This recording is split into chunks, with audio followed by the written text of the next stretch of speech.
और जिन्होंने भी अपने वीडियो को जरूर से ऑन रखें, और चूंकि समय हो चला है, और बिना किसी अतिरिक्त भूमिका के हम सीधे ईश्वर की वंदना करते हुए आज के सत्र का शुभारंभ करेंगे। उससे पूर्व आप सभी अपने दोनों हाथों को जोड़ लें, प्रार्थना एवं वंदना की मुद्रा को धारण करेंगे। बोले पंच परमेष्टि भगवान की जय। सुखी रहें सब जीव जगत के, कोई कभी ना घबरावे। बैर पापे अभिमान छोड़ जग, नित्य नए मंगल गावे। घर घर चर्चा रहे धर्म की, दुष्कृत दुष्कर हो जावे। ज्ञान चरित उन्नत कर अपना, मनुज जन्म फल सब पावे। बोले पंच परमेश्वर भगवान की है। जय। इसी मंगलमय मंगलाचरण के साथ आज के सत्र को आगे बढ़ाने के लिए मैं सम्मानित प्रशिक्षिका मीनाक्षी मैम से अनुरोध करूंगा कि वह आज के सत्र को आगे बढ़ाएं। सम्मान। धन्यवाद नीरज जी, बहुत दिनों बाद आप सबसे मिलना हो रहा है। कैसे चल रहा है आपका स्कूल? अच्छा चल रहा है मैम। अच्छा चल रहा है मैम। के आप लोगों ने कुछ नया बिल्कुल ट्राई बढ़िया किया मैम। स्कूल में बच्चों के साथ?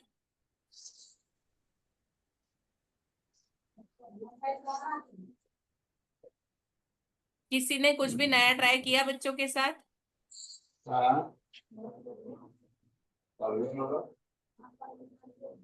यस और नो?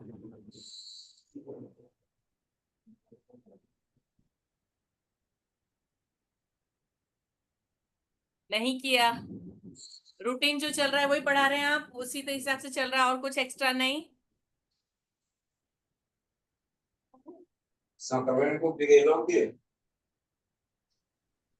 विनय जी?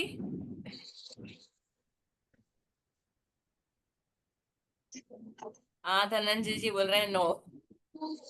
ओके, विनय जी मैम कुछ नया किसी ने किया? नया एक चीज हुआ है मैम। क्या? जैसे हम लोगों ने वेबिनार में बात रखा था, जैसे विजिट के दरमियान बात हुआ था कि वो संस्कार के बोर्ड को प्रे में ला करके बच्चों को बताया जा रहा है। एक चीज नया हमको भी दिखा हो। वेरी गुड, वेरी गुड, बहुत बढ़िया। और एलम ना आप लोग क्यों नहीं बोलते हैं आपने जो किया है?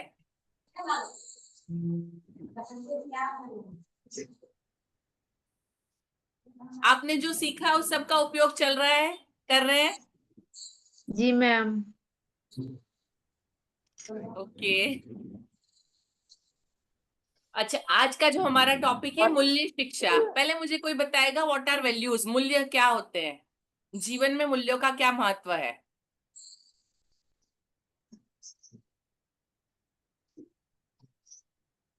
मूल्य किसको बोलते हैं?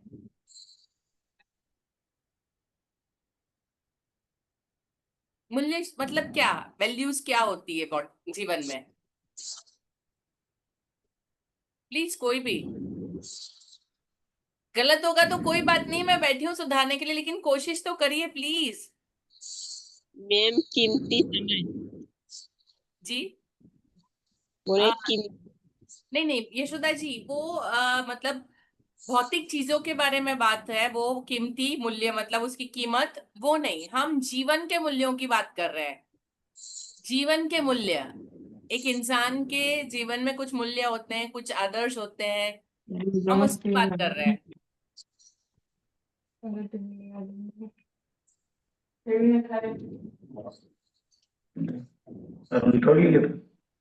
कोई समझा सकता है? अच्छा, आप लोग बच्चों को नैतिक शिक्षा वाली कहानियां सुनाते हैं, जिससे कोई मॉरल वैल्यूज मिलते हो, जिससे कुछ सीखने मिलती हो, ऐसी कोई कहानी सुनाते हैं? जी मैम। जी, थोड़ा सा बता सकते हैं? Yes ma'am. कौन बताएगा? महेश जी, मुकेश जी, धनंजय जी, कौन बता रहा है? इन तीनों को छोड़ के दूसरे से पूछिए मैम। उन तीनों ने हाँ बोला, मैं विनय जी इसलिए उन तीनों से पूछ रही हूँ। बाकी लोग नहीं बताते कहानी? बताइए, बाकी लोग नहीं बताते कहानी क्या? बताते हैं सर। तो प्लीज बताइए ना। तो बोलते क्यों नहीं है फिर?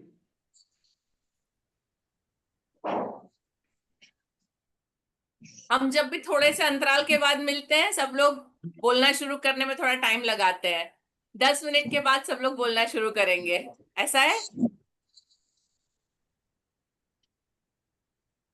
सावित्री मैम, सुल्तान, दो सावित्री है, ये सब नहीं बोलते हैं क्या कहानी बच्चों वीणा को? जी, सविता जी, हीरा जी, राबड़ी जी, लालमणि जी, निशा जी, बोलिए चलिए।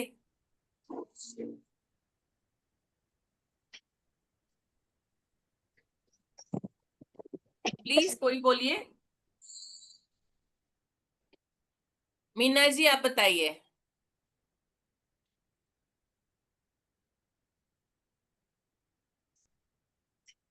मीना जी देवी मैम। बेटी। Hello ma'am.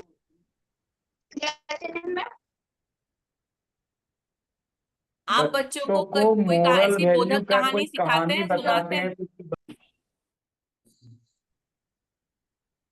जी मैम, जो किताब में जो कहानी रहते हैं उसी को कहानी बच्चों सबको बताते हैं मैम। ओके, निशा जी आप कुछ हमारा बोल नहीं रही थी। बताते। जी मैम, यही कि जैसे कि कहानी कुछ बताते, जैसे कि एक तो प्यासा कुआ कहानी, तो किस तरह से अपना विचार करके और अपना प्यास को बुझाया। तो बच्चों से ये कहना है कि बच्चों किस तरह सूझबूझ के द्वारा काम किया जाना वेरी चाहिए, नाइस। इससे क्या वेरी शिक्षा नाइस। मिले। बहुत जी बढ़िया मैम। निशा जी, बिल्कुल यही पूछ रही हूँ। अच्छा, उस कहानी का नया वर्जन पता है? स्मार्ट कौवे की कहानी पता है? उसके आगे कहानी बदल गई है अब। जी मैम, कौआ वाला। क्या कहा, क्या बदल गया है उसमें? कि पहले के वो जो कौआ का कहानी था ना, तो प्यास जब लगा था उनको, तो कंकड़ डाल डाल के वो पीते थे। पर हाँ। अभी स्मार्ट में क्या आ गया कि पाइप लगा के पीना है। हाँ जी, वो स्ट्रॉ लगा के पी लेता है। आप ये स्मार्ट कौवा है, कहानियां जी बदल गई आप में हैं। जी मैम। जी, तो समय के साथ आपको भी बदलना होगा, आपको कहानियां भी बदलनी होंगी, उसके जो मैसेज है वो भी बदलने होंगे। नीरज जी प्लीज आप शेयर करेंगे। मैम मैम, जी। जी महेश जी। अगर ये कहानी अगर बच्चों को बताएंगे ना मैम, हाँ, तो बच्चे ऑटोमेटिक बोलेंगे कि क्या सर, इतना कंकड़ डालने से अच्छा है कि पाइप लगा के पी लेंगे। बिल्कुल सही है। पर बच्चों को हमको आज सिखाना आज पड़ेगा के कि यदि जितने पाइप नहीं मिली तो क्या करेंगे आप। हाँ, नहीं हमको तो ये बच्चे सिखाना है ज्यादा उनको। स्मार्ट ही रहते हैं। जी। जी बोलिए। और आजकल के जो बच्चे हैं ना, बहुत ज्यादा ही स्मार्ट है। अगर सही उनको है। कुछ भी कहते हैं ना, तो कुछ ज्यादा ही सोचते हैं। जी, इसलिए हमको उनके सामने कुछ ज्यादा चीजें, ज्यादा बातें रखनी, ज्यादा क्वेश्चन रखने, ताकि वो उसके बारे में सोचे, कहीं कुछ गलत ना सोचे। तो हमको ये करना है कि यदि आपको स्ट्रॉ नहीं मिली तो क्या करेंगे, आपके आसपास जो संसाधन है उसका उपयोग कैसे करेंगे, वो सिखा रहे हैं हम दोनों कहानी उनको सुनाएंगे कि पहले ये था, अब हुआ ये है, लेकिन आसपास जो संसाधन है उसका उपयोग करके डिसीजन लेना आपको सीखना है। ठीक है। नीरज जी प्लीज नेक्स्ट पर चलिए। अभी हम एक स्कूल विजिट पे गए थे मैम। जी। तो वहां पे बच्चों को क्या था, वो बच्चे याद किए थे, मतलब उनको याद था, पर मतलब वो पहचान नहीं पा रहे थे क्या है। तो हम उनको एक कहानी बताए थे, हम लोगों को सर बताते थे कि रट्टू तोता नहीं बनना है। उसके विषय पर एक कहानी अपना तोता को पूरा सिखाता है कि सिखाना नहीं। अब क्या होता है, तोता इस बात को रट लेता है, पर उसको जी। इस बात का पता नहीं होता है कि शिकारी क्या होता है, जाल क्या होता है, लोभ क्या होता है, ये सब उसको पता नहीं होता है। एक जी। दिन क्या होता है, शिकारी तो मतलब आता है, जाल बिछाता है, दाना डालता है, पर तोता उसमें जाके फंस जाता है। और फंसने के बाद भी तोता ये बात को रिपीट करता है कि शिकारी आएगा, जाल बिछाएगा, दाना डालेगा, लोग तो उसमें फंसना नहीं। तो सारे जो अगल बगल जाते हैं, वो जो शिकारी है वो बोलता है कितना बड़ा मूर्ख है, इसको पता है लेकिन फिर भी ये जाल में फंस गया है। जी तो इसका मतलब बच्चों को हम बताएं, देखो इसमें तोता फंसने का रीजन क्या हुआ कि तोता ने रट तो लिया था पर उसका भाव, उसका अर्थ को नहीं समझ पाया कि जी मालिक हमको क्या बताना चाह रहा था। जी, तो उसको हमने अपने उस बात जीवन को में रखा, नहीं उस उतारा। बात को बच्चों को बताया। हम्म।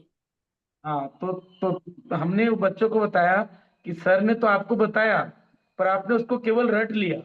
इसका मतलब क्या है, रियल में क्या है ये आपने नहीं पकड़ा। इसलिए कभी भी रट्टू तोता नहीं बनिए। जो आपको बताया जाता है उसको जब तक आपको क्लियरली समझ में नहीं आता है तब तक हाँ या जी नहीं बोली। एक क्लास नहीं, 2 क्लास लीजिए सर से कि हमको इस क्लास में नहीं समझ आया सर, उसी क्लास को दोहराइए। तो ये बच्चे फिर एक्सेप्ट किए, बोले जी सर आपका कहानी बहुत अच्छा लगा। ऐसे करके हम विजिट के दौरान ये कहानी रखे थे बच्चों को। जी जी विनय जी, बिल्कुल सही है, बहुत अच्छी कहानी है, सबको सुनानी चाहिए अपने बच्चों को। कल का काम सबका ये, कल सब लोग ये कहानी अपने बच्चों को सुनाएंगे। ठीक है। जी मैम। ओके। चलिए, अभी मूल्य शिक्षा क्या है, तो मूल्य शिक्षा के घटक, हमको वैल्यूज, बच्चों को मूल्य सिखाने हैं, तो कौन कौन सी चीजें हमको उनको सिखानी होगी, मूल्य में, जीवन मूल्यों में क्या क्या आता है। तो सबसे पहले है नैतिकता। नैतिकता मतलब ज्ञान, नैतिकता मतलब ऐसा ज्ञान जो हमको किसी भी परिस्थिति में सही निर्णय लेने की क्षमता सिखाता है ना। क्या करना चाहिए और क्या नहीं करना चाहिए, उसकी समझ जो भी हमको देता है वो, उसको नैतिकता बोलते हैं। एक एग्जाम्पल है कि मतलब एक कहानी है कि एक बार टीचर ने ऐसे स्कूल में बच्चों को बताया कि आप कुछ भी करते हैं ऊपर से आपको भगवान देख रहे होते हैं। ठीक है। तो आप जब भी कुछ करें, आपने कुछ उठाया, किसी का लिया, किसी को मारा, कोई गलती की, तो भगवान आपको देखते, कोई और देखे ना देखे, भगवान आपको देख रहे हैं। तो भगवान आपकी गलतियों को गिनते हैं। तो आप उनको याद रखना, देखना, मतलब कभी कोई गलत काम मत करना। तो ये चीज हम उनको बताते हैं कि भगवान देख रहे हैं। एक्चुअली हम खुद अपने आप को ऑब्जर्व करते हैं कि हमने क्या सही किया, क्या गलत किया। तो नैतिकता वहीं पे काम में आती है कि जब डिसीजन लेना हो, कोई ना भी हो, कोई नहीं देख रहा है तो भी सामने जो चीज पड़ी है। बहुत सारे आजकल एक्सपेरिमेंट होते हैं ऐसे, मतलब ये देखा गया है। एक अभी मतलब फॉरेन में एक्सपेरिमेंट हुआ था कि बच्चे को एक रूम में बिठा दिया, उसके सामने टेबल रखा, टेबल पे उसके सामने चॉकलेट और केक रखी थी, और उस बच्चे को बोला था कि 10 मिनट तक आपको इस केक को हाथ नहीं लगाना है, यदि आप हाथ नहीं लगाओगे तो 10 मिनट के बाद आपको खाने को मिलेगी। अलग अलग बच्चों को बिठाया, उनके ऊपर प्रयोग किया। तो मतलब बहुत सारे ऐसे बच्चे थे जो आधी मिनट, 1 मिनट, और वो रुक नहीं पाए, उसको उठा के खा गए। और उसके बाद कुछ बच्चे थे जो 10 मिनट तक इंतजार करते रहे।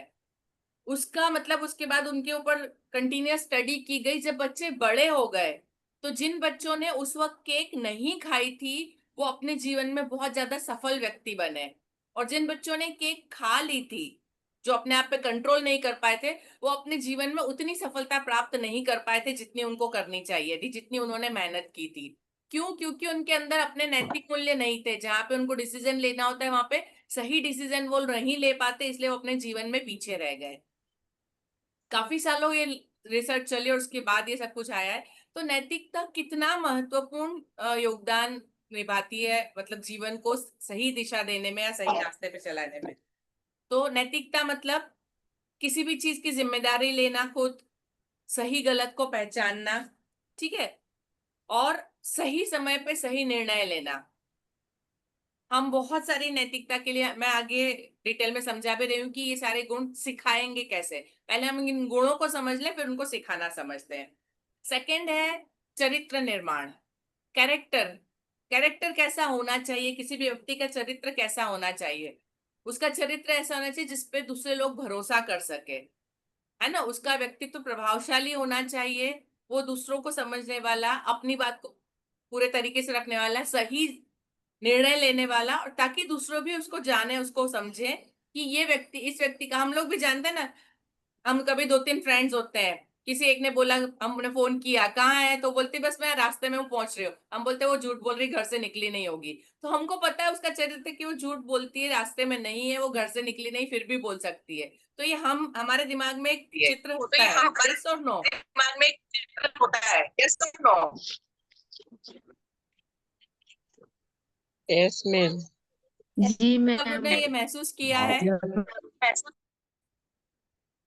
वहीं उससे उल्टे हम, जैसे हमारे कॉलेज के प्रोफेसर्स होते हैं या कुछ ऐसे लोग होते हैं जिनसे मिलते हैं, हमको पता होता है वो हमारे सामने कुछ भी बोले या ना बोले, पर किसी चीज के बारे में वो क्या निर्णय लेंगे या किस बारे में उनके क्या अभिप्राय होंगे या इसके लिए वो किस तरह से रिएक्ट करेंगे, हमारे दिमाग में एक पहले से चित्र बना होता है। उनका जो एक मतलब चरित्र होता है हमारे दिमाग में होता है।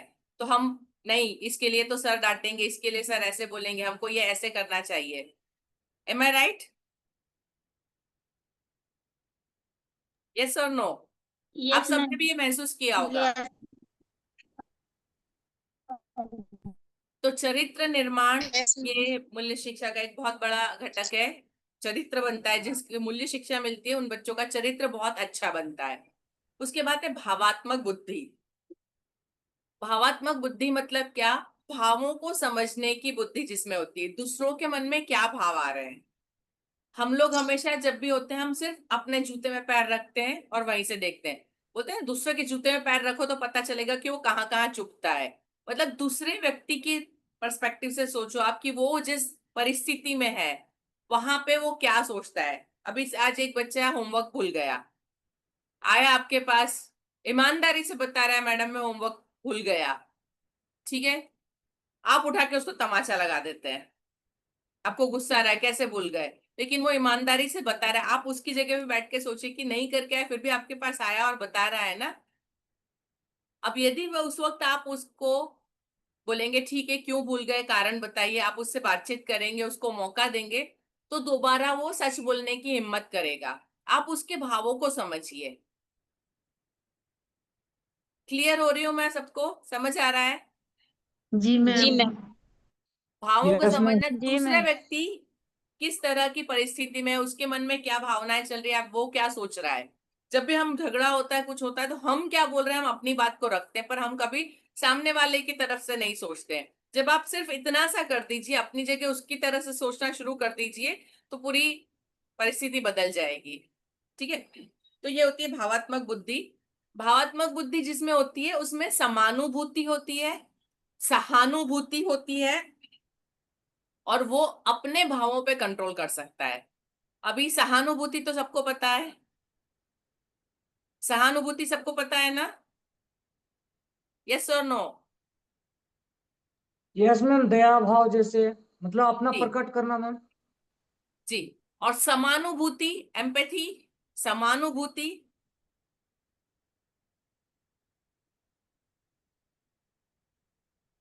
सहानुभूति मतलब सिंपथी, और समानुभूति मतलब एम्पैथी। एम्पैथी क्या होती है?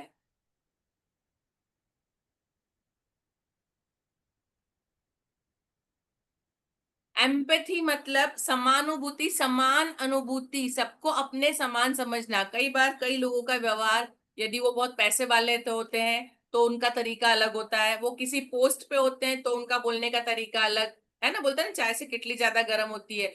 तो वो जो उनके व्यवहार में दिखाई देता है, तो हर इंसान, वो चाहे कितना भी बड़ा हो चाहे कैसा भी हो, पर हर एक व्यक्ति को अपने समान समझे, अपने समान माने, सम्मान सम्मान दे, इक्वल रखे, इक्वालिटी को जो फॉलो करे, वो होती है समानुभूति। एक एग्जाम्पल अभी किसका है वो मुझे नाम तो नहीं पता, वो कहीं के बहुत बड़े प्रेसिडेंट या प्राइम मिनिस्टर थे, फॉरेन की बात है। तो वो किसी के साथ बात करते हुए जा रहे थे। एक्चुअली वहां पे अभिवादन का तरीका क्या होता है, अपनी हैट होती है उसको निकाल के इस तरह से अभिवादन किया जाता है। ठीक है, तो वो प्रधानमंत्री जा रहे थे, तो वो जैसे गए तो साइड में वो माली काम कर रहा था। तो माली ने जैसे उनको देखा तो माली ने अपनी टोपी निकाल के उनका अभिवादन किया। तो प्रधानमंत्री ने भी सामने अपनी टोपी निकाल के अभिवादन किया। तो वो जो साथ में चल रहे थे व्यक्ति, वो बोलते आप एक छोटे से मालिक को का अभिवादन दे रहे हैं।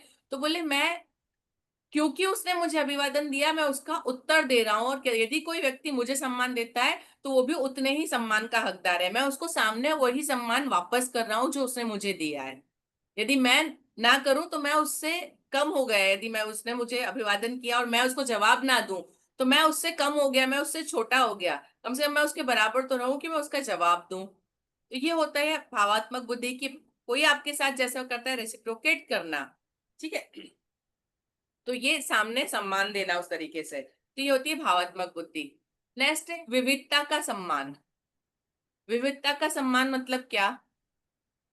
इस दुनिया में सारे लोग हर तरीके से एक दूसरे से अलग होते हैं। कोई किसी चीज में अच्छा होता है, कोई किसी और चीज में अच्छा होता है। विविधता सब में होती है। कोई बहुत अच्छा गाता है तो कोई बहुत अच्छा लिखता है, तो कोई बहुत अच्छा खाना बनाता है, तो सबके बारे अलग अलग चीजें होती है। तो हमेशा हर विविधता का सम्मान करना। हम जो है सिर्फ वही सही है ऐसा नहीं होता है। बच्चों में ये बहुत सारी भावना थी, मेरी पेंसिल सबसे अच्छी, मेरा कपड़ा सबसे अच्छा, मेरा ये सबसे अच्छा। ऐसा नहीं होता है। जितनी अलग चीजें होती, हर एक का एक अपना महत्व होता है। तो जो व्यक्ति मूल्यवान होता है, जिसमें लाइफ वैल्यूज होते हैं, वो हमेशा हर किसी को सम्मान की नजर से देखता है। मतलब हर विविधता को सम्मान देता है, हर एक को। एक्चुअली हम भारत देश में रहते हैं, और भारत देश में तो हमने व्यक्तियों को नहीं, धर्मों को भी, भाषाओं को भी, हमारी विविधता सब में है ना। हमारी भाषाएं अलग है, खान पान अलग है, हमारा संस्कृति अलग है, सब कुछ अलग है, फिर भी सबको इक्वल मतलब हमने सम्मान दिया है। सोवेरियन कंट्री है हम। तो ये सम्मान देना, तो एक भारतीय होके तो ये सबसे पहली फर्ज है बच्चों को ये सीखना कि हर एक की विविधता, कोई कैसा दिखता है, कैसा खाता है, कैसा बोलता है, उससे फर्क नहीं पड़ता, हर व्यक्ति भारतीय है। तो हर एक के मतलब जो भी गुण है उनका सम्मान करना, जो भी अलग है उनका, उसका सम्मान करना। ठीक है। पर्यावरण जागरूकता मुझसे ज्यादा आप सब लोग बहुत अच्छे से जानते हैं। आप लोग बोलते हैं जय जोहार, राइट? इसके पहले भी मैंने एक बार डिस्कस किया था। जोहार मतलब यस प्रकृति मैम। की जय बोल रहे हैं हम। आप लोग प्रकृति की जय बोलते हैं, जय जोहार, है ना। बिरसा मुंडा नाटक आपने किया था, आपके वहां से है, राइट?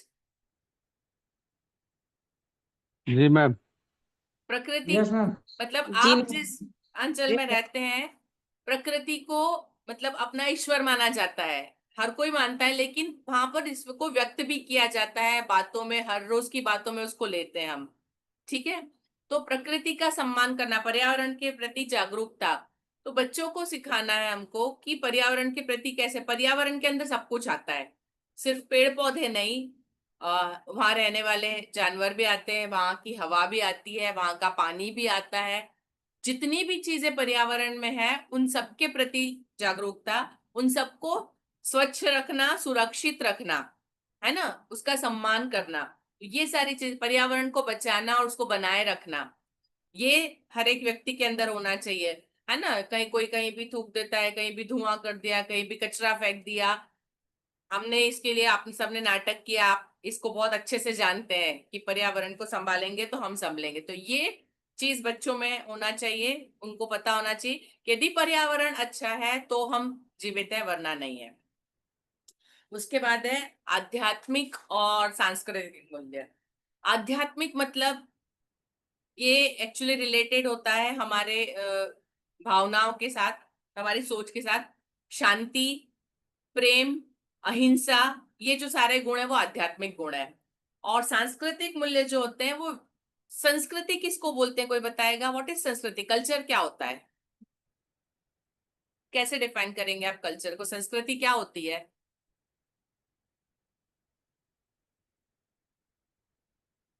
सबने शब्द सुना है, पढ़ा है, सांस्कृतिक कार्यक्रम बहुत सारे किए हैं, यस और no? Yes ma'am. Yes ma'am. तो संस्कृति क्या होती है?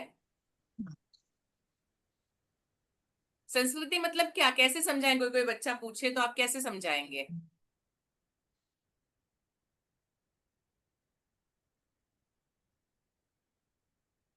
संस्कृति मतलब जीने का तरीका। आप जीवन में जो भी करते हैं, जिस तरीके से जीते हैं आप, कैसा परिवार है आपका। हमारी संस्कृति क्या है? वसुधैव कुटुंबकम, हम लोग सब साथ मिलके रहते हैं, है ना। हमारा अपना परिवार, हमारे यहाँ जॉइंट फैमिली होते हैं, दादाजी हैं, चाचा है, ताऊ है, उनके बच्चे हैं, सारे मिलके एक घर में 12, 15, 17 लोग, बड़े फैमिली भी होते हैं, है ना। उसके बाद हमारे संस्कार है, हम बड़ों का आदर करते हैं, बड़ों की बातें मानते हैं, है ना, अपने धर्म धार्मिक रीति रिवाजों का पालन करते हैं। उसके बाद हमारे परिवार के बाद हमारा कुटुंब, और उसके बाद हमारा समाज जहाँ पे हम रहते हैं वो आता है, हम उसके भी उतना ही पालन करते हैं, यस और नो? ये हमारी स्थिति, हमारा मैम। जीने का तरीका, यस मैम। ये हमारा जीने का तरीका है। इससे बिल्कुल पश्चिम संस्कृति को ले लीजिए आप। 16 साल का बच्चा हुआ, उसको घर से अलग दे देते हैं, वो अपने तरीके से जीता है। उनको उनके यहाँ पे फादर्स डे और मदर्स डे मनाया जाता है, वो साल में एक बार माँ बाप से मिलने जाते हैं। हमारे हिंदुस्तान में फादर्स मदर्स डे की जरूरत नहीं, हम लोग हर रोज माता पिता के पैर छूते हैं, हम लोग साथ में रहते हैं। ठीक है, तो ये फर्क होता है, ये संस्कृति है, वो उनका जीने का तरीका है, ये हमारा जीने का तरीका है। हम किस तरह से अपने त्योहार मनाते हैं, हम किस तरह से हमारे जितने त्योहार हैं, हम उसके अंदर प्रकृति को हमारा मतलब, आपका वट सावित्री होता है तो हम वड़ की पूजा करते हैं, है ना। हमारे जितने भगवान हैं उनको जानवरों के चेहरे दिए हुए हमने, और हम उनकी पूजा करते हैं, है ना। सर्प भी हमारे लिए देवता है, बंदर भी हमारे लिए देवता है, हाथी भी हमारे लिए देवता है, गौ भी हमारे लिए माता है। ये हमारी संस्कृति है। हम अपनी हर चीज में अपने आसपास जो भी, हम सबका सम्मान करते हैं, सबकी पूजा करते हैं, सबको आदर देते हैं।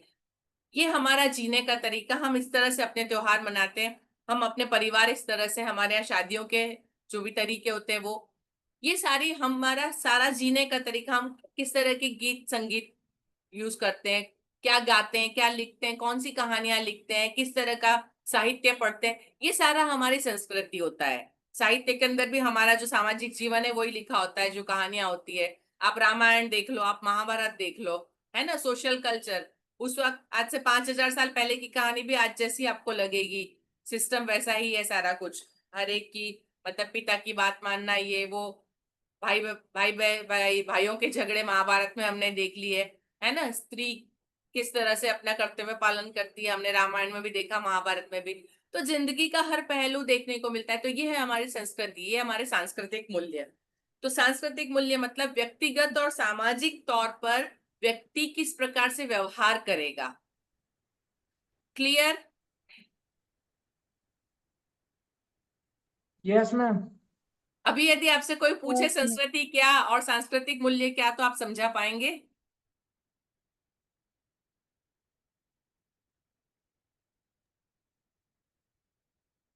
ओके। लास्ट है सामाजिक उत्तरदायित्व और नागरिकता।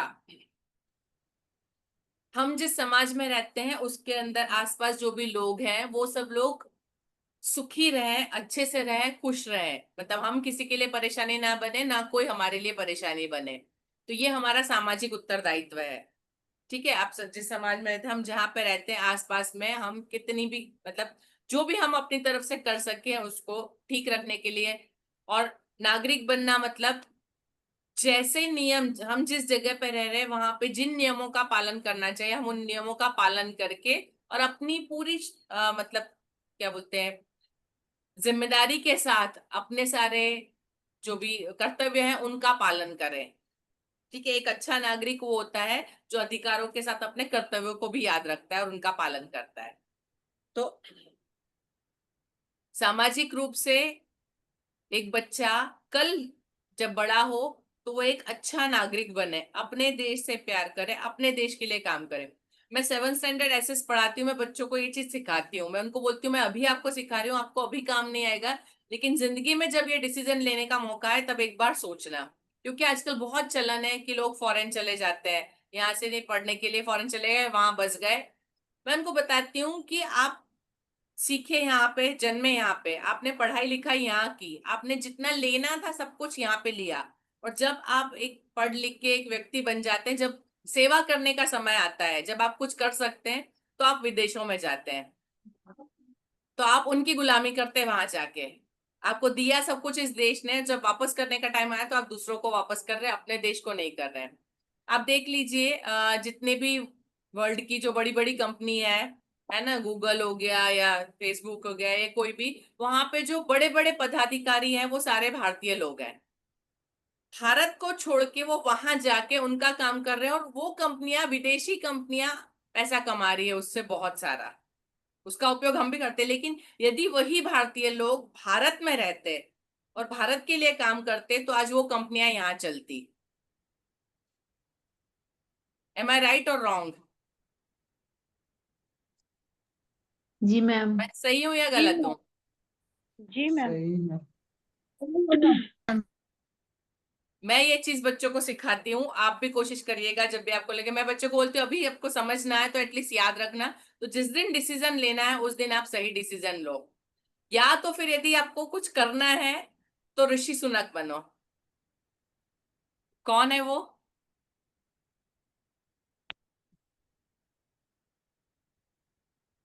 ऋषि सुनक कौन है?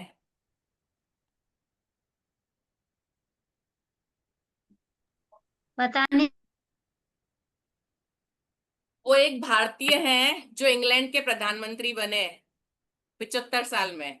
जिस इंग्लैंड ने हम पर 200 साल राज किया था, आजादी के 75 साल बाद वो उस इंग्लैंड के प्रधानमंत्री उन लोगों पे राज कर रहे हैं, वहां के प्रधानमंत्री बने। यदि विदेश जाके करते हो तो ऐसे काम करो, वरना मत जाओ, ठीक है? ऋषि ये सुनक के बारे में थोड़ा सा सर्च करिएगा। एक्चुअली वो नारायण मूर्ति के जमाई है। नारायण मूर्ति की बेटी की शादी उनसे हुई है। नारायण मूर्ति को पहचानते हैं? सुधा मूर्ति और नारायण मूर्ति को आप पहचानते हैं? नहीं मैम। यस और नो? नहीं। No ma'am. ठीक है, कोई बात नहीं, मैं बताती हूँ। नारायण मूर्ति जो है वो व्यक्ति है जी, बिल्कुल धनंजय जी, इंफोसिस कंपनी के मालिक, जिन्होंने हिंदुस्तान के अंदर कंप्यूटर लाया। हिंदुस्तान में कंप्यूटर को लाने वाले नारायण मूर्ति थे। उसकी वजह से हिंदुस्तान आज इतना आगे है। और उनकी पत्नी सुधा मूर्ति, वो एक लेखिका है और एक समाज सेविका है। बहुत अच्छा लिखती है, स्पेशली पेरेंटिंग के बारे में, कि माँ बाप को किस तरह से अपने बच्चों का पालन करना चाहिए, उसके बारे में उनकी किताबें बहुत सारी है। उसके अलावा भी उन्होंने बहुत कुछ लिखा है। और वो इंजीनियर है। और नारायण मूर्ति, थोड़ा सा टाइम ले रही हूँ पर बताना चाहूंगी, नारायण मूर्ति जो है, जब उन्होंने इंफोसिस कंपनी शुरू करनी थी तब उन्होंने अपनी जॉब छोड़ दी। उन्होंने सुधा मूर्ति से पूछा था कि क्या तुम घर संभाल लोगी तो मैं ये हिम्मत करूं, क्योंकि कंप्यूटर इंडिया में लाना तब उस वक्त के टाइम पे बहुत बड़ी बात थी। चलेगा नहीं चलेगा, क्या होगा, उसका भविष्य कुछ पता नहीं था। सुधा मूर्ति ने जिम्मा लिया था कि मैं घर संभाल लूंगी, आपको पैसे चाहिए शुरुआत करने के लिए। उन्होंने 15,000 रुपए अपने से तरफ से उस वक्त, आज से करीब मैं शायद 50-60 साल पहले की बात कर रही हूँ, उन्होंने अपने जेब से 15,000 रुपए निकाल के उनको दिए कि आप अपना बिजनेस शुरू करो, घर की चिंता मत करो, वो मैं संभाल लूंगी और आप अपना इन्फोसिस शुरू करो। और आज वो बहुत बड़ी कंपनी इन्फोसिस कंपनी, आप थोड़ा सर्च करना, उसके बारे में पढ़ना। सुधा मूर्ति के लिए एक और बात बहुत अच्छी मैं बताना चाहूंगी। वो इंजीनियर थी, वो शायद सबसे पहली इंजीनियर थी। वो जब कॉलेज में गई, उस वक्त इंजीनियरिंग कॉलेज में हॉस्टल में रहना होता था, वो बॉयज हॉस्टल में रहती थी। वो अकेली लड़की, पूरा हॉस्टल बॉयज का था, वो अकेली लड़की बॉयज हॉस्टल में रहती थी और वहां उन लड़कों के बीच में पढ़ के वो पहली लड़की थी जो इंजीनियर बनी थी।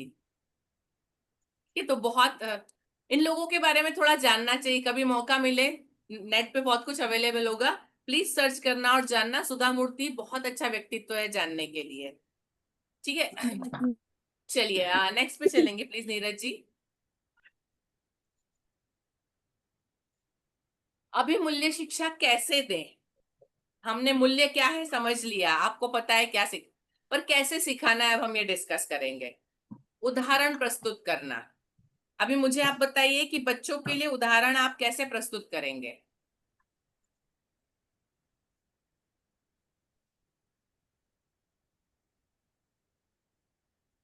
उसके बारे में चित्र दिखा के या मॉडल दिखा के। एक्चुअली आप लोग इस मामले में कुछ तो कर ही रहे हैं।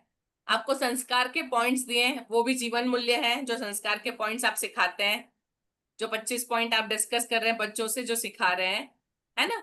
लेकिन वो उदाहरण स्वरूप उसको आपको पहले खुद करना पड़ेगा, क्योंकि बच्चे सिर्फ देख के सीखते हैं। हम मैम उनको जो जैसे बोलते हैं कि वो नहीं सीखते हैं, जो देखते हैं वो सीखते हैं। तो आपको बच्चों के लिए उदाहरण स्वरूप बनना पड़ेगा।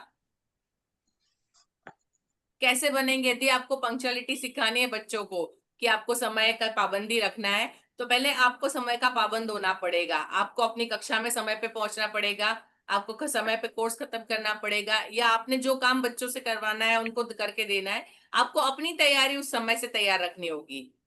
जैसे आप करेंगे वैसे बच्चे सीखेंगे।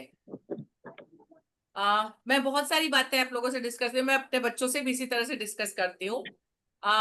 मैंने शायद पहले आपको बताया हो, पता नहीं, वो पेन के बारे में मैंने बताया था, एक लेख लिखा था। एक क्वेश्चन मेरे दिमाग में कहीं अटक गया था, ऐसे बच्चों से बात चल रही थी और मेरे दिमाग में क्वेश्चन आया कि वो पेन, बॉल पेन और रोलर पेन, आपको डिफरेंस पता है? मुझे भी नहीं पता था, लेकिन कहीं पढ़ा तो समझ में आया। तो जब वो क्वेश्चन दिमाग में घूमा, मैंने बच्चों के साथ भी डिस्कस किया, तो मैंने कहा मैं इस पे ढूंढूंगी और बताऊंगी। जब मुझे उसका आंसर मिल गया तो उसके बाद मैंने उसके ऊपर पूरा लेख लिखा और स्कूल की मतलब हमारी हर महीने किताब छपती है, उस किताब में छपा और बच्चों को जाके स्पेशली बोला कि वो जो क्वेश्चन उस दिन मेरे दिमाग में था, मैंने उसका आंसर ढूंढ लिया और आपके लिए उसके ऊपर लेख लिखा और आप उसको देखो और सीखो। तो हम यदि कहीं अटक जाते हैं तो हम कैसे उसका जवाब ढूंढते हैं और कैसे उसको दूसरों तक पहुंचाते हैं। मैं बच्चों को प्रैक्टिकली सिखाती हूँ कि यदि मैं कहीं अटकती हूँ तो मैं उसका जवाब ढूंढती हूँ और फिर मैं उसको बच्चों को भी बताती हूँ। यदि उनसे डिस्कस किया, मुझे कुछ बात उस वक्त दिमाग में आई थी, नहीं आया, मैंने ढूंढा और उनको बताया, मैंने भी सीखा और उनको भी सिखाया। तो मैं उनके सामने मैं उदाहरण प्रस्तुत करती हूँ कि यदि कोई चीज नहीं समझ आती है, कोई प्रश्न आता है, कोई परेशानी आती, तो जब तक उसका जवाब ना मिले उसके पीछे पड़े रहो, उसको ढूंढो, और जब मिल जाए तो उसका उपयोग करो पूरी तरह से। ठीक है, तो उदाहरण प्रस्तुत करना, आपको खुद इस तरीके से काम करना होगा कि बच्चे आपको देखकर सीखे। हम गंदे अक्षर लिखे और बच्चों को बोले आप अच्छे से लिखो, पहले आपको सुधारना पड़ेगा तब बच्चे सुधारेंगे। नाखून आपके लंबे होंगे तो आप बच्चों को नहीं बोल सकते कि आप नाखून काट के आओ, आपके नाखून कटे होंगे तो ही बच्चे नाखून काट के आएंगे। एम आई राइट? जी मैम। जी मैम। अभी मुझे बताइए, मैंने तो एक दो उदाहरण दिए कि नाखून काट के समय पे पहुंचना, और क्या चीजें हो सकती जो आप उदाहरण स्वरूप बच्चों को सिखा सकते हैं?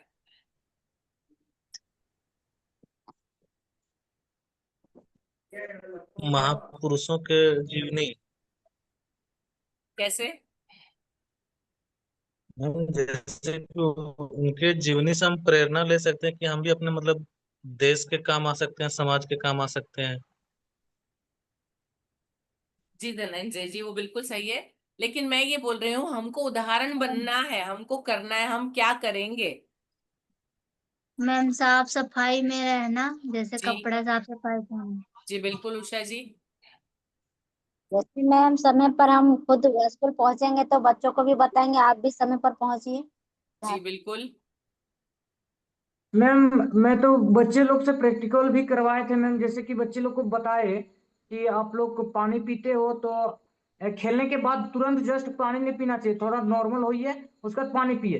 तो हमको भी देखता और बैठ के पीना है, पानी खड़े खड़े नहीं पिया जाता है, हम लोग बैठ के आराम से पीते हैं। जी तो बिल्कुल। बच्चे लोग डिस्कस कर रहे थे मेरे पास ही कि ऐसे ने बोला कि 5 मिनट हो गया, 5 मिनट के बाद सर बताए हैं पानी पीने के लिए, वो भी बैठ के पानी पीता है मैम। ऐसे जी मैंने देखा बिल्कुल। है मैम बच्चे। बिल्कुल मुकेश जी, बिल्कुल बढ़िया। और सबको बोलना है कुछ ना कुछ, और आप क्या कर सकते हैं जो करके बताएंगे बच्चों को? जैसे मैम हम विजिट में जाते हैं तो कुछ बच्चे यूनिफॉर्म में नहीं आते हैं, तो हम उसको उदाहरण देते हैं कि देखिए आपकी मैम रोज ड्रेस में आती है, जैसे हमको भी आप विदाउट ड्रेस कभी नहीं देखे हैं, जी तो मतलब आपको आप भी यूनिफॉर्म में आइए, आप जिस चीज के लिए आए हैं। और आप विद्यालय में हैं तो विद्यालय का यूनिफॉर्म होना जरूरी है। हम मंदिर जाते हैं तो पूजा के वस्त्र में जाते हैं, तो ऐसा उदाहरण हम देते हैं मैम। वेरी गुड विनय जी, बिल्कुल बढ़िया। मैम और ये भी हो सकता, जैसे कोई विद्यालय में आए तो बड़ों का हम प्रणाम करेंगे तो बच्चा भी सीख सकता है देख के। जी बिल्कुल, बिल्कुल सही है, बढ़िया। जी मैम, और बच्चा को बार बार झाड़ के नहीं आता है, बड़ा बात नहीं आता है। हम भी कभी कभी खुले जैसे मैम अच्छी से बात करना, जैसे सबके सामने से अच्छे से बात करेंगे, अच्छे से व्यवहार करेंगे तो बच्चों भी देख के सीखेंगे, भी अच्छे जी से बात सबसे। जी, गुस्सा नहीं करना, जी मैम। है ना, गुस्सा नहीं करना। हमको गुस्सा आ भी जाए तो उस गुस्से को रोक कर शांति से बात करना, आवाज ऊंची नहीं करना, चिल्लाना नहीं। यदि ये हम करेंगे तो बच्चे हमको देख के सीखेंगे।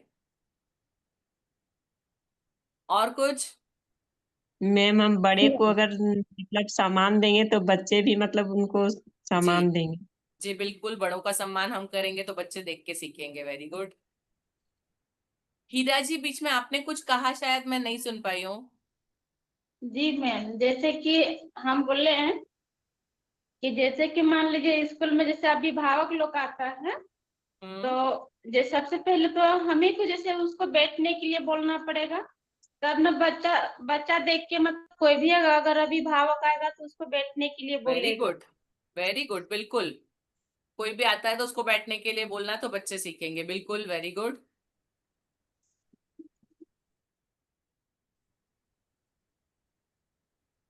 और कुछ है ऐसा?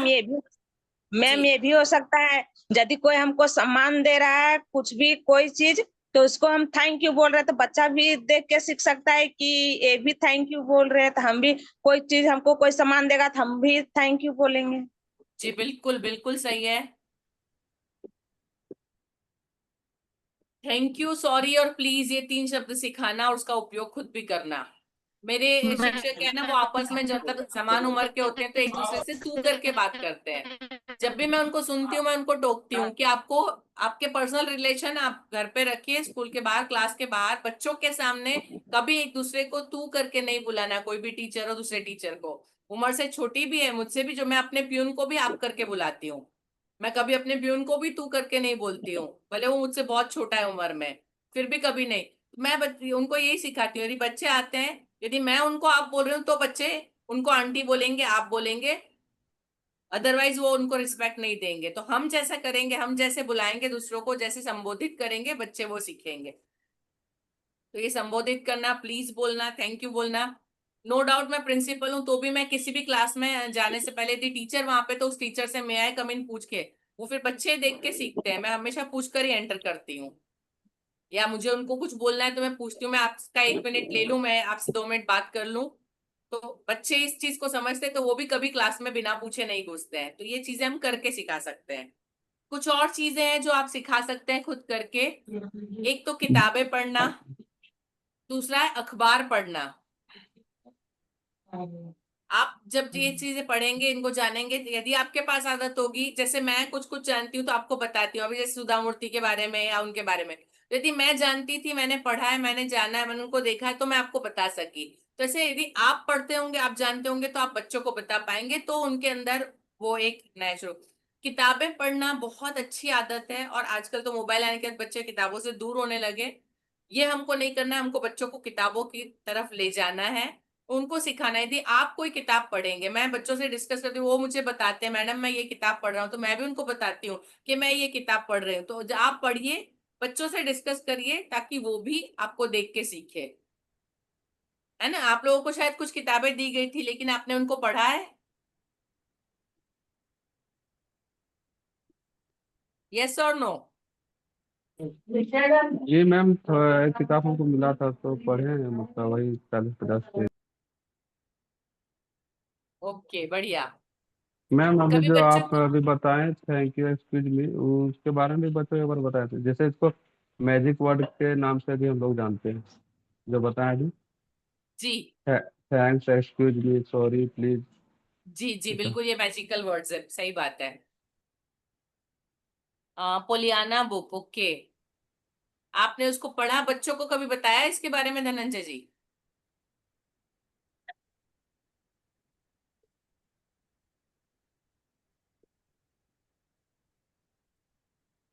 आप जो भी पढ़ते हैं आप बच्चों से डिस्कस करिए, बच्चे भी इंस्पायर होते हैं, वो भी पढ़ते हैं। ठीक है, नीरज जी प्लीज नेक्स्ट पे चलेंगे। अच्छा, ये उदाहरण प्रस्तुत करने का उदाहरण एक मुझे याद आ गया। जब हम लोग मिले थे, मैं और वैभव सर हमेशा चप्पल स्टैंड में रखते थे, याद है? जी मैम। उदाहरण सबको याद है। जी मैम। ठीक है, जी ओके। कहानी सुनाना। कहानी सुनाना, दो तरीके की कहानियां आप बच्चों को सुना सकते हैं। एक तो हमने शुरुआत में जो बात की, नैतिक कहानियां। पंचतंत्र की बहुत सारी कहानियां हैं जिसमें बहुत सारे नैतिक मूल्य मिलते हैं। पंचतंत्र की कहानियां क्यों लिखी गई थी, किसी को पता है? क्या है बेसिकली वो पंचतंत्र की कहानी की बेसिक स्टोरी पता है किसी को? मैम पंचतंत्र का जो कहानी पढ़े थे ना, दूसरी अधिकतर जानवर सबसे कहानी देखते थे। हाँ, लेकिन वो कैसे लिखी गई है, क्यों लिखी गई है, किसने कही वो कहानियां, कुछ बात पता है उसका बैकग्राउंड? ये ऐसा सब कुछ नहीं है मैम, लेकिन ठीक है, मैं पंचतंत्र की बताती जो हूँ। कहानी ना, बिल्कुल पढ़े। पंचतंत्र की कहानी जो है, एक्चुअली एक राजा थे, उनके तीन राजकुमार थे। लेकिन वो तीनों राजकुमार बहुत बेवकूफ थे। मतलब जितनी उनमें चंचलता चपलता एक राजा बनने के लिए जो गुण होने चाहिए, राजकुमारों के गुण होने चाहिए, वो उनमें नहीं थे। वो मतलब बहुत सारी बातों को समझते नहीं थे। तो उन्होंने अपने तीनों राजकुमारों को एक ऋषि के पास आश्रम में भेजा और उनसे कहा कि इन तीनों में से किसी एक को राजा बनना है, लेकिन इन तीनों में से किसी में भी मुझे वो गुण नहीं दिखाई देते। तो आप इनको ऐसे ज्ञान दीजिए, उनको ये सिखाइए कि उनमें से कम एक तो मुझे मिले जो मेरा राज्य संभाल सके। तब वो जो ऋषि थे उन्होंने क्या किया, हर रोज उनको राजकुमारों को बिठा के एक एक कहानी सुनाते थे। वो कहानी जो होती थी जानवरों की कहानी होती थी, क्योंकि वो राजकुमार थे, बच्चे थे, तो जानवरों के बारे में कहानी सुनना अच्छा लगता था। तो वो जो कहानियां थी वो हर एक कहानी के अंदर कोई एक जीवन मूल्य सिखाते थे कि अच्छा व्यक्ति बनने के लिए क्या होना चाहिए, क्या किस परिस्थिति में क्या डिसीजन लेना। तो हर एक कहानी जो पंचतंत्र की है वो कोई ना कोई बोध देती है, कोई सिखाती है।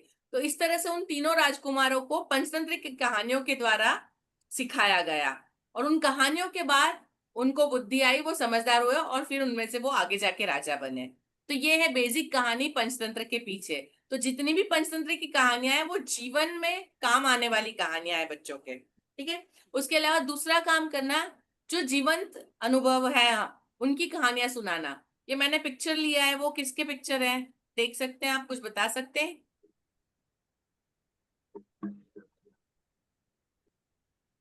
द्रौपदी। हाँ, लेकिन वो पिक्चर किस सर का है? उसके नीचे भी लिखा है।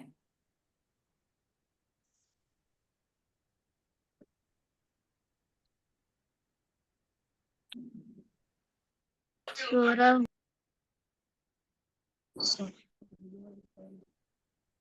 ये है बाल वीरता पुरस्कार, है ना। जी मैम। भारत के अंदर ऐसे बच्चे जिन्होंने कुछ ऐसा 16 साल से उम्र कम हो जिसकी, और जिसने कोई ऐसा काम किया हो, वीरता का काम किया हो, बहुत अच्छा काम किया हो, उनको 26 जनवरी के दिन बाल वीरता पुरस्कार मिलते हैं। उनको हाथी में बिठाकर उनकी शोभा यात्रा निकाली जाती है, ठीक है। तो ये बाल वीरता पुरस्कार प्राप्त करने वाले बच्चे हैं। इन सब की एक एक कहानी होती है। किसी ने बहुत सारे लोगों की जान बचाई, किसी ने कुछ नया किया, किसी ने कुछ नया बनाया, कुछ ऐसा काम किया जो समाज के लिए बहुत उपयोगी रहा, ठीक है। तो आपको ऐसी कहानियां बच्चों को सुनानी है जिससे उनको प्रेरणा मिले। ये कहानियां क्या होती है, हम बाकी कहानियां बोलते हैं वो जानवर है, वो सारी काल्पनिक होती है, हकीकत नहीं होती है। लेकिन ये सारी कहानियां हैं जो हकीकत है। आप इसमें दो बच्चों को देख रहे हैं जो कुर्सी पे बैठ के पुरस्कार ले रहे हैं। एक्चुअली वो दोनों बीमारी से ग्रसित हैं। वो ऐसे बच्चे हैं जिनको मतलब विकलांग है वो, लेकिन उसके बाद भी उन्होंने, एक ने बहुत अच्छा साहित्य में लिखा है और एक ने कुछ बनाया। तो इस इतनी मतलब विषमताओं के बाद भी ये बच्चे यदि इतना कुछ कर सकते हैं, तो हम जिन बच्चों को पढ़ा रहे हैं वो तो नॉर्मल बच्चे हैं, है ना, शारीरिक रूप से बिल्कुल सही है, बुद्धि मानसिक रूप से सही है। तो वो बच्चे बहुत कुछ अपने जीवन में कर सकते हैं। तो उनको प्रेरणा देने के लिए आपको लाइव एग्जाम्पल लेने पड़ेंगे, जीवंत उदाहरण लेने पड़ेंगे, जिससे आप उन बच्चों को सिखा सके। Is that clear?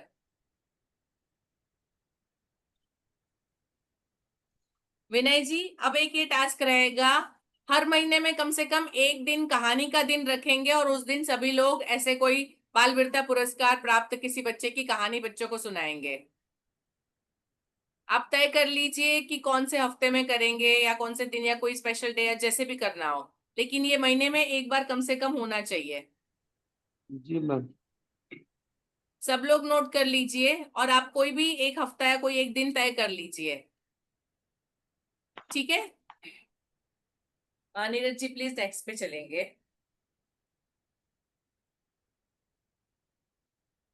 नेक्स्ट है भूमिका निभाना, रोल प्ले।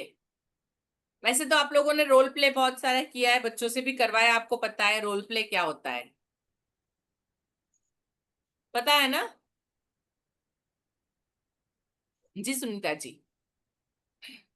रोल प्ले मतलब किसी दूसरे व्यक्ति का पात्र, उसका पूरा मतलब संचालन करना और बताना। तो जब आप किसी का पात्र में जाते हैं, अंदर घुसते हैं, तब आप उसकी मतलब जो भी परेशानी है, जो भी खुशी है, जो उसको अच्छा लगता है, जो बुरा लगता है, वो सारी चीजों को समझ सकते हैं। ठीक है, हम लोग इस पात्र को बहुत सारी तरह से सिखाते हैं। हम लोग हिंदी में कई बार होता है निबंध लिखवाते हैं, है ना? छतरी की आत्मकथा, किताब की आत्मकथा, जोकर की आत्मकथा लिखवाया है कभी? आपने खुद ने कभी लिखा है, पढ़ा है? यस और नो? नो धनंजय जी, कभी किसी की आत्मकथा नहीं पढ़ी इस तरीके से? नहीं मैम। क्या बात करते हैं? हम तो स्कूल में लिखते थे चप्पल की आत्मकथा, छतरी की आत्मकथा, किताब की आत्मकथा, कैसे उसका जीवन गुजरता है, उसको क्या क्या परेशानी होती, कौन सी चीज अच्छी लगती, कौन सी चीज बुरी लगती है, ऐसा बहुत कुछ होता है। यदि आप उसके मतलब बच्चों को एक सोचने का तरीका, मैंने जैसे शुरुआत में बताया कि दूसरे के जूते में पैर रखना, है ना? जोकर है, जोकर का काम है सबको हंसाना। मुझे आश्चर्य लग रहा है, वैसे हमने तो बचपन में गुजराती में भी लिखा है, हिंदी में भी लिखा है, हमने सबकी आत्मकथाएं लिखी है।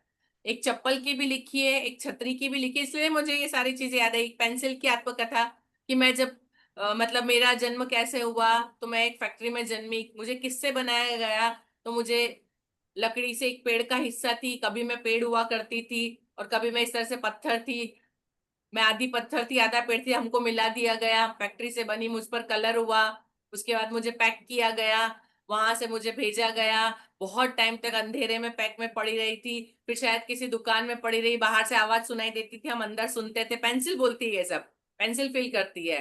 फिर एक दिन ऐसा हुआ कि एक बच्चा आया, उसने मांगा, तब दुकानदार ने मुझे निकाल के उस बच्चे को थमाया, वो बच्चा मुझे देखकर खुश हो गया, उसने मुझे घर ले जाके, उसने मुझे छीला, उसने मुझसे लिखा, उसने एग्जाम में ये लिखा, सारी चीजें बच्चा वो लिख के पेंसिल से क्या क्या करता है, उसने मुझे बहुत बार ठोका, मुझे बहुत दर्द हुआ, मैं 2 बार उसके हाथ से गिर गई, बहुत सारा कुछ हो सकता है आप जब उसको लिखे। तो पेंसिल क्या महसूस करती हो, बच्चा सारा उस पूरी स्टोरी के थ्रू जाएगा। वैसे ही चप्पल, छतरी, किताब, आप सोचिए 2 मिनट के लिए, आप किसी भी एक इसमें से जो सामने आपको दिख रहे एक जूता, आप उसके अंदर जाके देखिए कि जब वो बना और वहां से उसके साथ जो व्यवहार हुआ और जहां पे उसका अंत आया, है ना? एक जूता कचरे के डिब्बे में पड़ा है, अब वो अपनी आत्मकथा कह रहा है, तो वो कचरे के डिब्बे तक कैसे पहुंचा, बनने से लेके यहां तक, सोचिए, जी आपके मैं दिमाग में चलेगी कहानी। मटका का कुम्हार वाला जो मटका का कथा है ना, इसी तरह है मैम। अच्छा, जी बिल्कुल, मटके के कथा हो सकता है बिल्कुल। गया गड्ढा में था, मिट्टी हम लोग लाया, अपना फिर दिनचर्या लिखते थे मैम, नहीं, अपना दिनचर्या हम लोग को उसमें दिनचर्या लिख के लाने बोलते थे सर, हम लोग दिनचर्या लिखते थे, सुबह ओके, उठे क्या किए, फिर कैसे कैसे पूरा दिन बिता, उसको दूसरे दिन दिखाना रहता था। ओके, बढ़िया।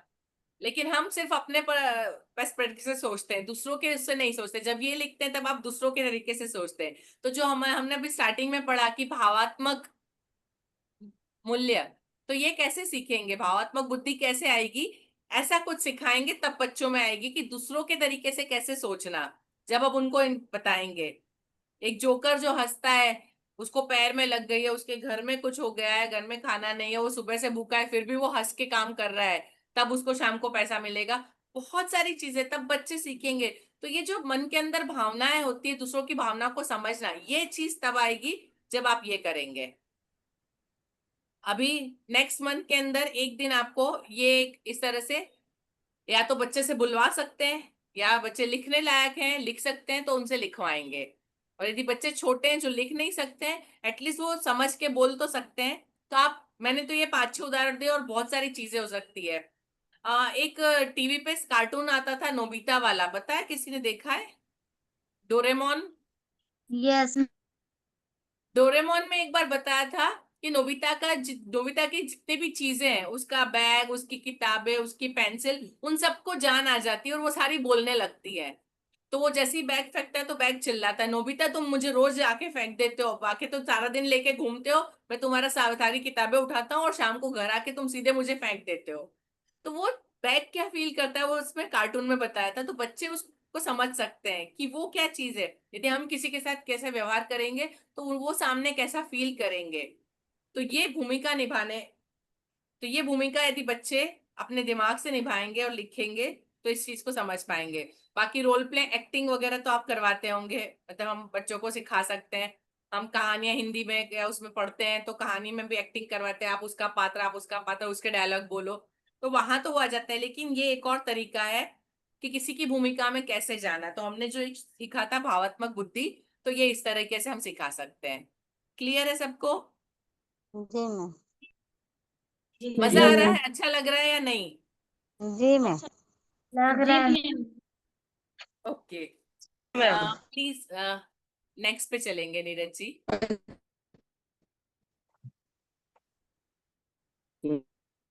नीता नेक्स्ट गुड़िया है, का ना मैसेज आ रहा है ना कुछ रिप्लाई आ रहा है मैम।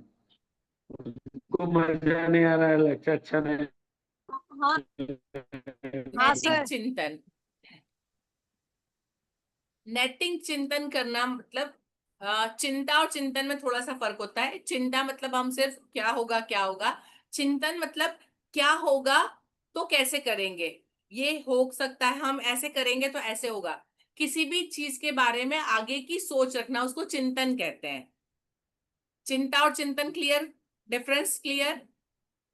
चिंतन करना मतलब जी मैम। प्रोज एंड कॉन्स, उसका भलाई और बुराई, उसके सारे अच्छा और बुरा दोनों पहलुओं के बारे में सोचना, उसको बोलते हैं चिंतन करना। नैतिक चिंतन मतलब क्या, हर एक व्यक्ति को पता चले कि मैं जो भी कर रहा हूं तो मेरा जो कर्म है उसका परिणाम क्या होगा, उसके कॉन्सिक्वेंसेस क्या होंगे, यदि मैंने ऐसा किया तो क्या होगा। ये चिंतन करना, मेरे किस काम को करने से पर्यावरण पे क्या असर होगा, दूसरे लोगों पे क्या असर होगा, कल उठ के मुझे ही उससे परेशानी हो सकती है ना। घर के बाहर कचरा फेंक देते हैं तो वो घर के बाहर फेंका हुआ कचरा मुझे ही बीमार करेगा, क्योंकि वो वहां पे पड़ा रहेगा, वहां पे मक्खी मच्छर होंगे, वो आके मुझे ही परेशान करेंगे। तो ये होता है नैतिक चिंतन। इसके ऊपर आप पूरा नाटक, ये जो पूरा नैतिक चिंतन है आप उस दिन वहां पे कर चुके हैं, है ना। ऐसा होगा तो क्या होगा, आपका ब्रेनस्टॉर्मिंग करके आप लोग को वैभव सर ने सिखाया था कि हम क्या कर सकते हैं। तो ये सोचने की एबिलिटी बच्चों में होना, कैसे करेंगे हम, बच्चों से कुछ प्रश्न पूछ सकते हैं। चलिए मैं आपसे प्रश्न पूछती हूँ, आप मुझे बताइए, यदि पानी ना हो तो हमारा जीवन कैसा होगा। आपको पता चले कि 2 दिन के लिए आपको पानी नहीं मिलने वाला है, ना नल में पानी आएगा, ना कहीं से आप पानी ले सकते, ना आपके घर में पानी भरा है, अब आप कैसे जिंदगी जिएंगे?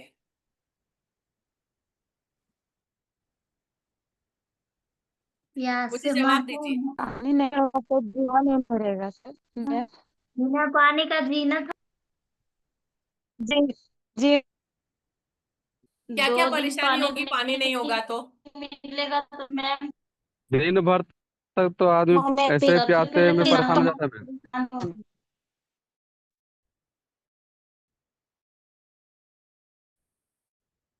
जी एक एक करके बोलिए प्लीज। जी महेश जी आप बोलिए। बोल रहे थे मैम, जैसे कि अब पानी दिन भर पानी नहीं, तो पहले तो प्यास ही से परेशान हो जाएंगे। जैसे नहाएंगे नहीं, नहाना धोना चलिए वो नहीं भी होगा चलेगा, पर पानी पीना तो जरूरी है ना, प्यास लगेगा तो कैसे क्या जी करेंगे। जी, नहाना धोना क्या है नहीं कि होगा, पीने हम को लोग के पानी नहीं बाहर में, मिलेगा। हाँ, क्या कि हम लोग एक बार थे ना मैम, इस जगह एक ही जगह पे थे, तो ऐसा हम लोग के साथ हो गया था। मतलब पानी नल से आ ही नहीं रहा था, हम कंटिन्यू 2 दिन से हम लोग खरीद खरीद के पानी मजबूरन से पीना पड़ रहा था। ओके, हीरा देवी आप कुछ बोल रही थी।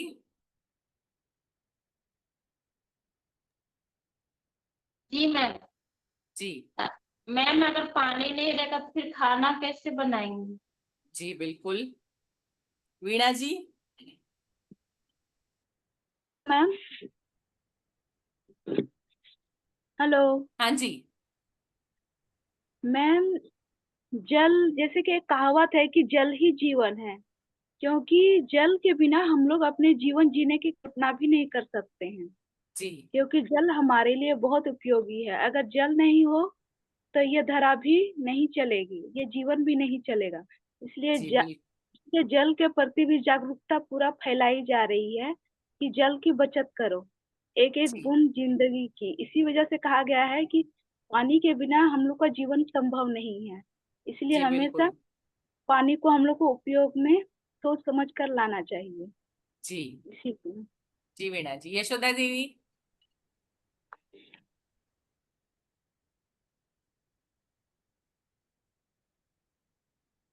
यशोदा जी जी मैम।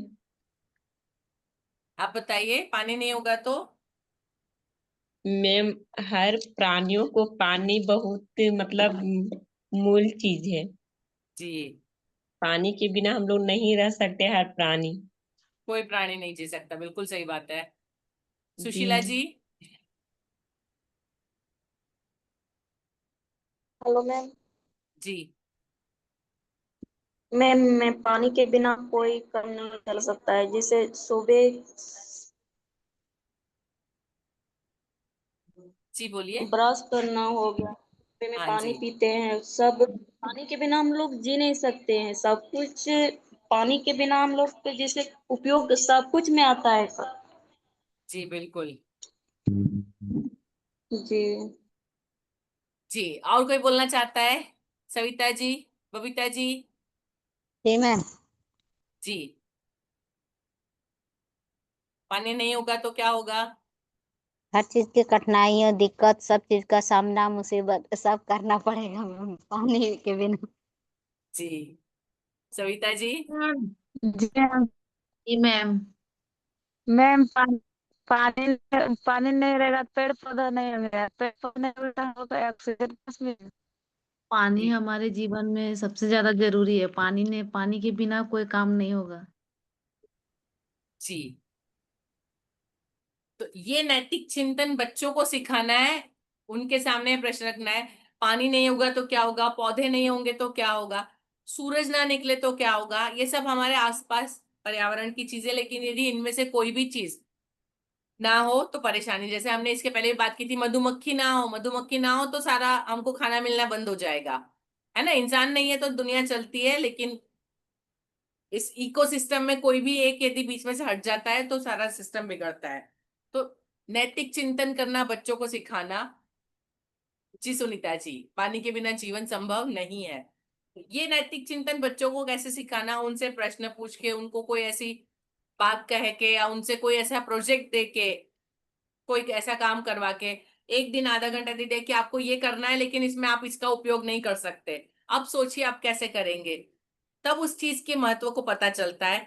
और जब खुद बच्चे पानी पीते तो नल खुला ना छोड़े, पानी बहाए नहीं, यदि बोतल में पानी है वो ढोल देते हैं, तो ये चीजें बच्चे ना करें। ठीक है। तो नैतिक चिंतन करना कैसे सिखाना, अलग अलग एक्टिविटी आप करवा सकते हैं। नीरज जी प्लीज नेक्स्ट पे चलिएंगे। कक्षा में चर्चा। ऐसे बहुत सारे मुद्दे हैं जिनके बारे में आप बच्चों से चर्चा करके उसके, क्योंकि चीजें और किसी तरह और कोई तरीका नहीं होता। कुछ ऐसे है जैसे पोल्यूशन, है ना, प्रदूषण। प्रदूषण के बारे में आप बच्चों से डिस्कस करके, उनसे समझा के, उनसे बातचीत करके, इसी तरीके से। अभी प्रदूषण बहुत सारे तरह के होते हैं।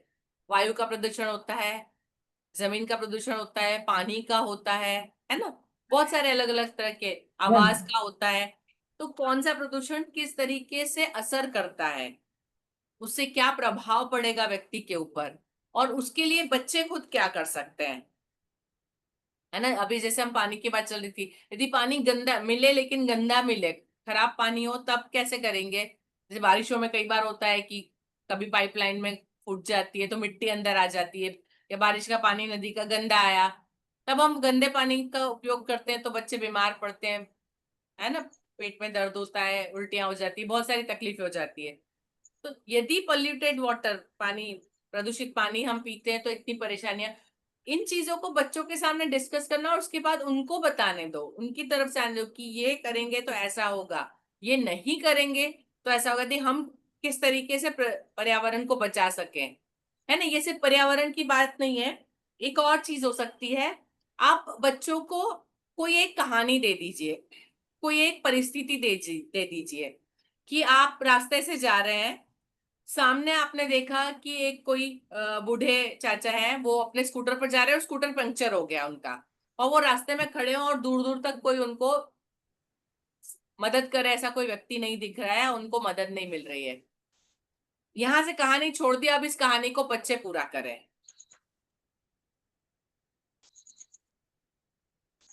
बच्चे क्या जवाब देंगे, क्या सोचेंगे?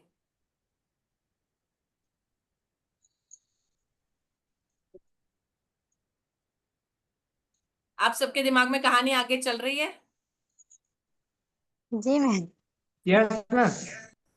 चल रही है सबके दिमाग में कहानी, आगे क्या होगा आप सबने उसके आगे सोच लिया? Yes ma'am. क्या सोचा मुकेश जी?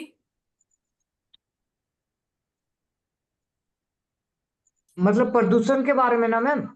नहीं नहीं, मैंने जो कहानी शुरू की, रास्ते से जा रहा है एक लड़का, सामने उसने देखा एक बूढ़े चाचा जो स्कूटर पे जा रहे थे, उनका स्कूटर पंक्चर हो गया और वो खड़े हैं। वो बूढ़े हैं तो स्कूटर खींचने की उनकी ताकत नहीं है और आसपास कोई मैकेनिक नहीं है। तो मदद करने का यहां से मैम। कहानी छोड़ दी, अब इसके आगे कहानी बच्चों को पूरी करनी है।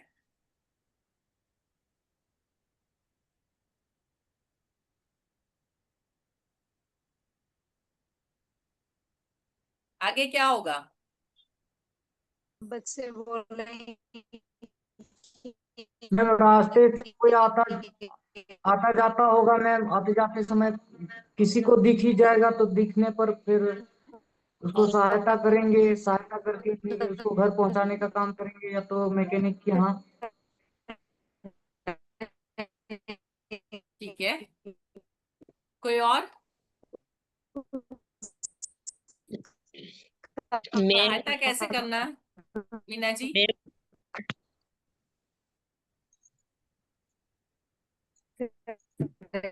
जी कौन बोल रहा है, बोलिए।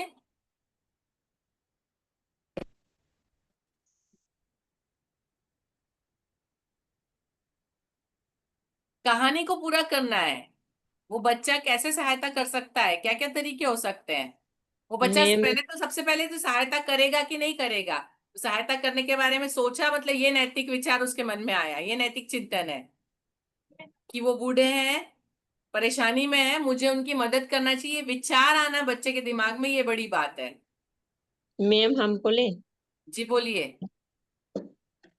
मैम बच्चा मतलब उनके दादाजी के पास जाके बोलेगा कि दादाजी आपका जो स्कूटर है हम हेल्प करके और दुकान की ओर मतलब पहुंचा देते हैं। Very good. यदि बच्चा उसको धक्का नहीं देकर सका, पहुंचा नहीं सका, वो बच्चा है, उससे भी नहीं खींचता है, तो सबसे पहले वो बच्चा तो दादाजी का ही मदद करेंगे। कैसे? कैसे? जैसे वो गिर गई है उसको उठा के बैठाएंगे, पूछेंगे, इस तरह करके पहले। नहीं नहीं, उनका स्कूटर बच्चा पंक्चर हुआ है, गिरे नहीं है, स्कूटर पंक्चर हुआ है। फोन करके मैकेनिक को बुला के या तो फिर किसी और यस से आते जाते वक्त जी, किसी और से वो मदद मांगे। आगे कहीं जाके किसी मैकेनिक को बुला के ला सकता है, किसी दूसरे रास्ते पे जाते हुए रोक कर खड़ा करके उनको उनसे मदद मांग सकते हैं, है ना। बहुत सारे तरीके हो सकते हैं इसके, किस तरीके से मदद। लेकिन बच्चे के मन में ये विचार आए कि उसको मदद करना है, जैसे आप सबके मन में पहला विचार आया कि उनकी सहायता करना आया, सबसे पहला विचार यही जी आया। मैम। जी, ये अब है नैतिक चिंतन। तभी आएगा उनके मन में मैम, अगर बच्चे के अंदर वो धनंजय जी शिक्षा बिल्कुल रहेगी मजाक तभी आएगा उड़ाएंगे जी उसके कि मन में। दादाजी की गाड़ी कीचड़ में फंस गई। यहाँ नैतिकता नहीं है धनंजय जी, बिल्कुल आप सही सोच रहे हैं। बच्चा ये भी सोच सकता है, ये भी हो सकता है, बिल्कुल सही बात है। बच्चा इस तरीके से भी सोच सकता है, मजाक उड़ा सकता है, हंस सकता है। आपके मन में सहायता का है, बच्चों के मन में ना है, तो यही हमको सिखाना है, हमको यही चेक करना है कि बच्चे क्या सोच रहे हैं, किस दिशा में सोच है उनकी। तो आप इस तरीके से बहुत सारे अलग अलग संभावनाएं दे सकते हैं उनको आगे सोचने के लिए, और उस वक्त क्या डिसीजन लेना है ना। हमने शुरुआत में जो सीखा कि नैतिक मूल्य, तो नैतिक मूल्य किस तरीके से सिखाएंगे, तो नैतिक मूल्य इस तरीके से उनके साथ इस बारे में चर्चा करके सिखाएंगे, उनसे सवाल पूछ के, कोई ऐसी कहानी सुना के कि इसके आगे अब क्या होगा। ठीक है, नीरज जी प्लीज नेक्स्ट कहानी पे। के साथ मैम, हाँ कहानी के साथ में जो है, कहानी सुना तो देंगे, लेकिन अगर बच्चे के साथ अगर वैसा कुछ करेंगे तो बच्चे और ज्यादा सीखेंगे। और उसमें मतलब जैसे कि अगर बच्चे के साथ कहीं जा रहे हैं, किन्हीं को अगर मदद करना है, तो बच्चे देख के सीख जाएंगे और वो जी कर भी बिल्कुल। सकते हैं। लेकिन कहानी के माध्यम से कहेंगे तो मतलब सभी बच्चे तो नहीं, कुछ कुछ बच्चे करेंगे, लेकिन उस हिसाब से अगर करेंगे तो लगभग बच्चे करेंगे, क्योंकि उनके दिमाग में बैठ जाएगा कि ऐसा करना चाहिए, ऐसा करते हैं। महेश जी आपकी बात सही है, लेकिन प्रैक्टिकली हमारे लिए पॉसिबल नहीं होता है कि हम जब स्कूल से बाहर निकले बच्चों को, सारे बच्चों को साथ लेके निकले, जिनको हम नहीं। सिखाना चाह रहे हैं वो हमारे साथ हों प्रेजेंट, जी मैम। है ना। प्रैक्टिकली वो पॉसिबल नहीं है। हाँ। हाँ, किसी के साथ कोई घटना हुई है, कोई बता रहा है, तो वो उसके बारे में हम पूछ के बच्चों से बात कर सकते हैं कि आपने क्या किया और आपको क्या करना चाहिए, है ना। जी मैम। जी प्रैक्टिकली बात आपकी सही है, हम कभी जा रहे हैं और बच्चे देख रहे हैं हमने कभी कुछ किया, तो बच्चे उसको देख के बिल्कुल सीखेंगे, वो बात सही है। ठीक है, तो इस तरह की चर्चाएं बच्चों के साथ कक्षा के अंदर करके, क्या करना क्या नहीं करना, कैसे नैतिक जिम्मेदारी उठाना, कि उससे वो लेना देना कोई नहीं है, वो उनसे पहचानते नहीं है, लेकिन जब आपने सामने देखा कोई व्यक्ति परेशानी में है और खुद उसकी मदद करना, ये भाव अपने आप में आए, तो ये इसको जिम्मेदारी उठाना बोलते हैं, है ना। ये एक वो मतलब जिम्मेदारी और जवाबदारी दो का फर्क होता है। जवाबदारी तो आपके ऊपर है ही, आपको करना है। जिम्मेदारी जो आपको नहीं करना है लेकिन आप उसको सामने से लेकर करते हैं, ये जिम्मेदारी उठाना मैम, होता है। मैम जी और एक बात हम कहना चाह रहे हैं कि बोलिए। अभी जैसे अभी बोले ना, मेरा हम एक बात याद आ गया हमको, जी बोलिए। कि जैसे कभी होता है ना मैम कि कोई भी चीज को अगर हम मदद कर रहे हैं या किसी की सहायता कर रहे हैं, अगर उसके बारे में पूरी जानकारी नहीं हो तो वो भी नहीं करना चाहिए मैम। हम इसके बारे में कहानी हम बता रहे हैं मैम, जी कि जैसे ठंड का मौसम था मैम, तो ठंड के मौसम के कारण से मतलब कहीं जा रहे थे बाइक में, तो जो आप मतलब बाकी लोग भी सुनेंगे और उनका मतलब फीलिंग समझेंगे, कि वो शर्ट जो है मैम वो उल्टा पहना हुआ था। शर्ट उल्टा हाँ पहना हुआ था, बटन पीछे लगा हुआ था। तो एक्सीडेंट जब हुआ मैम, तो वो गिर गया आदमी। तो लोग जब देखे तो उसका मतलब पूरा पहना हुआ जो देखा था, तो देखा बटन पीछे लगा हुआ है। तो आदमी का मन में क्या हुआ कि इसका जो एक्सीडेंट हुआ तो माथा ही घूम गया है, क्योंकि उल्टा पहना हुआ था ना, शर्ट उल्टा पहना हुआ था, बटन पीछे लगा हाँ हुआ था।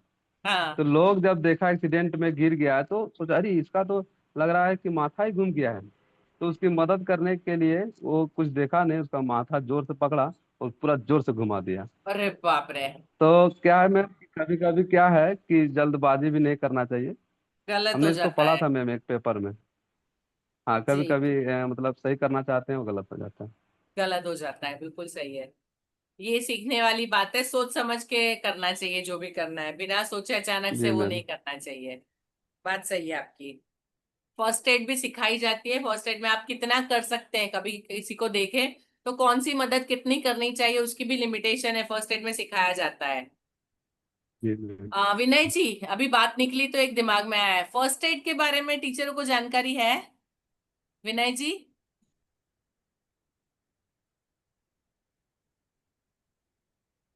जी मैम। फर्स्ट एड में क्या क्या करना चाहिए क्या नहीं करना चाहिए, इसकी जानकारी शिक्षकों को है? कभी ट्रेनिंग दी है टीचरों को? ट्रेनिंग तो नहीं दी गई है मैम, बट ट्रेनिंग। हमारे हिसाब से जानकारी थोड़ा बहुत अपने अपने के अनुसार होना चाहिए। चलिए ठीक है, मैं कोई इसका वीडियो यदि कुछ अवेलेबल है कि फर्स्ट एड में क्या क्या करना है तो मैं डालती हूँ। एक्चुअली हम लोग हमारे स्कूल में रेड क्रॉस सोसाइटी एक है हमारे इंडिया में, रेड क्रॉस सुना होगा आपने। वो लोग आते हैं और वो बच्चों को सिखाते हैं कि जब आप कभी किसी को देखो, कोई एक्सीडेंट हुआ है, कोई गिर गया, किसी को दिल का दौरा पड़ा, तो आपकी कितनी लिमिट है, आपको क्या करना चाहिए और आपको क्या नहीं करना चाहिए। तो ये फर्स्ट एड का हम सबको भी नॉलेज होना चाहिए और हमको बच्चों को भी सिखाना चाहिए। नीरज जी शायद फर्स्ट एड का एक कुछ वीडियो आपने लिंक भी डाला है ना? जी जी, एक मैनेजमेंट ग्रुप में अपन ने शेयर किया है, अपन जी इसमें भी शेयर कर सकते हैं, जर्नली चीजें हैं उसमें। जी बिल्कुल, तो आप इसमें शेयर करिएगा। जी हम सबको ये बेसिक नॉलेज होना चाहिए, बच्चों को भी सिखाना चाहिए कि हमको क्या करना है और क्या नहीं करना है। ठीक है, ओके। नेक्स्ट है खेल और गतिविधियां। खेल और गतिविधियां, इसके अंदर हम बच्चों को सामाजिक तौर पे बच्चों को क्या करना है और क्या नहीं करना है सिखा सकते हैं। कुछ एक खेल ऐसे होते हैं जिसमें बच्चों को ग्रुप में खिलाते हैं हम लोग, है ना, बहुत सारे ऐसे ग्रुप के खेल होते हैं। तो हम ग्रुप बना दिए, फिर पासिंग द पार्सल की ये चीज पीछे कैसे पहुंचाएंगे, या कुछ ऐसे काम देते हैं कि जिसके अंदर आपस में बच्चे एक दूसरे के साथ मिलके किसी कोई एक गोल अचीव करना है कि ये चीज वहां लगाना है या ये बॉल वहां पहुंचाना है। तो ये चीजें जब होती है, तो खेलों के माध्यम से बच्चा जब समूह में रहता है तो एक अच्छा समाज का सदस्य कैसे बनना, मतलब दूसरे लोगों की बात सुनना, उनका आदर करना, अपनी बात को सही तरीके से दूसरों के सामने रखना, ये जो हमने पहले सामाजिक मूल्य पढ़ा। सामाजिक मूल्य सीखने का सबसे बेस्ट तरीका है खेल और गतिविधियां। ऐसे कुछ काम दिए जाए, कुछ टास्क दिए जाए बच्चों को कि उनको आपस में एक दूसरे की सहायता लेनी पड़े, एक दूसरे के साथ मिलके ही वो लोग काम कर पाए। तो वो काम करना तब सीखते हैं, तो दूसरों के साथ रहना सीखते हैं, उनकी बातों का सम्मान करना सीखते हैं, दूसरों का आदर करना सीखते हैं। अपने आप को किसी भी ग्रुप में कैसे सेट करना, बाकी सबके साथ जब आप हैं तो आपकी क्या भूमिका है। आप घर पे तो बड़े लंबे चौड़े होके बैठते हैं, लेकिन मैं बच्चों को बोलती हूँ आप स्कूल में जब बैठते हैं तो एक बेंच पे 3 लोग बैठते हैं, या घर में यदि आपके पास में इतनी पास कोई आके बैठ जाएगा तो आप उससे झगड़ा करोगे, लेकिन यहाँ स्कूल में आप उतनी जगह में 3 लोग बैठते हैं। तो ये चीज आप स्कूल में आके ही सीखते हैं। तो ये दूसरों के साथ कैसे एडजस्ट करना, अपने आप को कैसे उस चीज में एडजस्ट करना, तो ये चीजें बच्चे खेल और गतिविधियों के माध्यम से सीखते हैं। तो आप इस तरह के खेल, बहुत सारे खेल हम पहले भी सीख चुके हैं, आप लोग भी जानते हैं कि जहाँ पे बच्चे ग्रुप में काम करेंगे, एक दूसरे के साथ मिलके काम करेंगे, ऐसी गतिविधियां बच्चों से करवाना। ठीक है, हाँ नीरज जी प्लीज नेक्स्ट पे चलेंगे। नेक्स्ट है कला और रचनात्मकता। बच्चे बहुत कुछ ड्रॉ करते हैं, पेंट करते हैं, बनाते हैं, उसके साथ में उनको कोई ऐसी चीज सिखाना, ऐसी चीज बताना कि जिससे वो समझे। आप में से कोई जानता है ये नेकी की दीवार क्या होती है, या नेकी का पेड़ क्या होता है? कभी देखा है? नहीं मैम। नहीं जानते हैं मैम। नो मैम, नहीं नेकी की दीवार ऐसी दीवार होती है, उस दीवार के ऊपर आप सामने देख रहे हैं कपड़े टंगे हुए दिख रहे हैं। Yes ma'am. आपको जो कपड़ा नहीं चाहिए, आपको लगता है कि आपके काम का नहीं है, बड़ा हो गया, छोटा हो गया है, कोई नहीं पहन रहा है, उस नेकी की दीवार पर जाकर उसको लगा दीजिए। जिस इंसान को उसकी जरूरत होगी वो आके उसको वहां से ले लेगा। नीरज जी आपने तो देखी होगी नेकी की दीवार। जी पर बिल्कुल इधर नहीं। में और हम लोग कहीं नहीं देखे हैं। नहीं, ये हमारे यहाँ पे पहली बार सुन नजरी रहे है। इसमें कपड़े भी रख देते हैं, खिलौने भी रख देते हैं, और जैसे कोई वेस्टेज मटेरियल होता है, यदि किसी को जरूरत है तो वो जी ले जाता है। जी तो ये हमारे यहाँ पे चलता है। जी बिल्कुल, हमारे यहाँ भी चलता है। हमारे यहाँ भी है, मध्य प्रदेश में भी है, गुजरात में भी है, नेकी की दीवार होती है। तो वहां पे जो चीज आपको नहीं चाहिए वो आप रख जाइए, और जिसको जहां वहां से चाहिए होगी वो उसको ले लेगा। तो कोई ऐसी चीज, क्योंकि आप नहीं जानते किसको चाहिए किसको नहीं चाहिए, लेकिन वो चीज किसी के काम आ सकती है, तो ये होती है नेकी की दीवार। आप ऐसी कोई चीज स्कूल में हम ऐसा कर सकते हैं, आजकल एक्चुअली ऑनलाइन भी ऐसा बहुत कुछ चलता है। बहुत सारी लेडीज होती है, घर में बच्चे बड़े हो गए लेकिन उनके खिलौने पड़े हैं, तो उनका क्या करें, तो वो लोग ऑनलाइन डाल देते हैं कि मेरे पास ये खिलौने पड़े, किसी को जरूरत हो तो मुझसे ले जाना। कुछ किताबें होती हैं उन लोगों ने बहुत बार पढ़ लिया, अब उनको पढ़ना नहीं है, तो ऐसी लाइब्रेरी चलती है कि ये किताब है। हमारे यहाँ तो इवन जो गार्डन बने होते हैं ना, बगीचे बने होते हैं, उस बगीचे के अंदर एक अलमारी रखी होती है, वहां पे मतलब लगी होती है, उस अलमारी के अंदर किताबें होती है। आपको कोई किताब नहीं पढ़नी है तो आप उसको वहां पे रख दीजिए, और वहां पे जो रखी है किताबें उसमें से आपको पढ़ना है तो आप उसको ले जाइए। आप जब पढ़ लें उसको वापस ला के रख सकते हैं, आप वहां बैठ के भी पढ़ सकते हैं। तो ये इस तरह के बहुत सारी चीजें होती है जो समाज सेवा के काम आती है, जो दूसरों के प्रति दया भाव, दया दृष्टि दिखाती है। तो ऐसी चीजें बच्चों को सिखाना, ऐसे काम बच्चों आप स्कूल में बच्चों से करवा सकते हैं। मैं ये करती हूँ मेरे पास काफी सारे पेरेंट्स ऐसे आते हैं कि उनका बच्चा अगली क्लास में चले गया, पिछले साल की किताबें उनके पास पड़ी है, किताबें अच्छी होती, नोटबुक काम नहीं आती लेकिन बुक्स काम आती है, तो वो बैग स्कूल में रख जाते हैं कि यदि कोई ऐसे हैं कि जो फीस पे नहीं कर सकते, किताब नहीं खरीद सकते और उनको जरूरत है, तो आप ये किताब उनको दे देना। तो हम दूसरे बच्चे, हमको पता होता है कि भाई उनको जरूरत है, तो हम वो किताबें उन बच्चों को आगे पहुंचा देते हैं। तो ये इस तरह के बहुत सारे ऐसे काम होते हैं जो बच्चे सीख सकते हैं इस तरह से। इसमें कला और रचनात्मकता, एक और कला क्या है, जैसे पीछे उसमें एक पेड़ बना हुआ इस पे लगा है, इसी तरह से आप नेकी का पेड़ बनवा सकते हैं, उसके जो पत्ते हैं उसके अंदर बच्चों से लिखे कि आप नेकी किस किस तरीके से कर सकते हैं, तो उसमें सहायता करना, दया करना, दान करना, है ना, उसके पत्तों पे ऐसी बहुत सारी चीजें बच्चे लिख सकते हैं। तो आप एक पोस्टर मेकिंग कंपटीशन रख सकते हैं। उसके बाद हम आप मतलब स्कूल में तो रखते होंगे, है ना, सेव एनवायरनमेंट के ऊपर पोस्टर मेकिंग, कि पर्यावरण को कैसे बचाएं, पर्यावरण को नहीं बचाता है तो क्या होगा, तो इसका पोस्टर बनाइए। तो इस तरह से आप बच्चों की रचनात्मकता को उपयोग कर सकते हैं उनके नैतिक मूल्यों को बढ़ाने के लिए, है ना। मेरा शहर, तो आप अभी इसका चित्र बनाइए, तो आप कैसा शहर सोचते हैं, या मेरा शहर कैसा होना चाहिए, तो कौन सी गलतियां हैं वहां पे, कौन सी चीजें सुधारी जा सकती है, कि साफ होना चाहिए, गंदगी रहती है, बच्चा दिखाएगा कि मेरा शहर स्वच्छ शहर है, तो ये एक नैतिक मूल्य जागेगा कि उसको अपना शहर स्वच्छ रखना है। ठीक है, तो ये उनकी कला को मूल्यों के साथ जोड़ के बच्चों को मूल्य सिखाए जा सकते हैं। क्लियर है सबको? जी ma'am. Neeraj ji please next पे चलेंगे। अध्ययन यात्रा, फील्ड ट्रिप, जब बच्चों को हम कभी बाहर लेकर जाते हैं घूमने के लिए, दिखाने के लिए कोई जगह, कभी कभी उनको ऐसी जगह पर लेके जाओ जहां पे उनको अंदर से महसूस हो कि वो कितने लकी है। एक कहानी है, एक मतलब एक अमीर आदमी होता है, उसको लगता है कि मेरे बच्चे को मेरे पैसे की वैल्यू होनी चाहिए, तो वो क्या करता है, एक छोटे गांव में अपने बच्चे को भेज देता है किसी के घर 2 दिन 3 दिन रहने के लिए। बोलते हैं कि आप जाओ, हम 3 दिन बाद मैं वहां आऊंगा, आप वहां जाके रहो।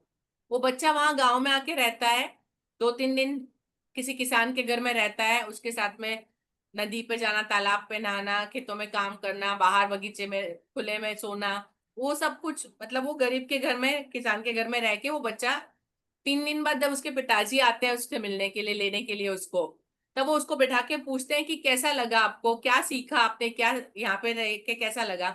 तो वो बच्चा बोलता है कि पिताजी मुझे यहाँ रह के पता चला कि हम कितने गरीब हैं। वो अमीर इंसान, उसका इतना बड़ा बंगला है, इतना वो नौकर चाकर सब कुछ, वो सोचने लगा कि मेरे बच्चे को क्यों लगा कि वो हम गरीब है। उसने पूछा ऐसा क्या हुआ, तो बोले पिताजी हम जहाँ रहते हैं हमारे पास तो बगीचे के अंदर सिर्फ हमारे बगीचे में कुछ एक पेड़ है, लेकिन यहाँ तो पूरी जमीन खुली है, हम कहीं भी घूम सकते हैं। हमारे यहाँ पे एक छोटा सा स्विमिंग पूल है, यहाँ तो इतना बड़ा तालाब है, इतनी नदी बह रही है, हम यहाँ पे खुले में नहा सकते हैं, है ना। हमारे यहाँ पे अनाज जो है वो डब्बों में रखा जाता है, यहाँ पे जो जमीन से उगता है खुला है, यहाँ पे कितना सारा है, तो हम कितने गरीब हुए।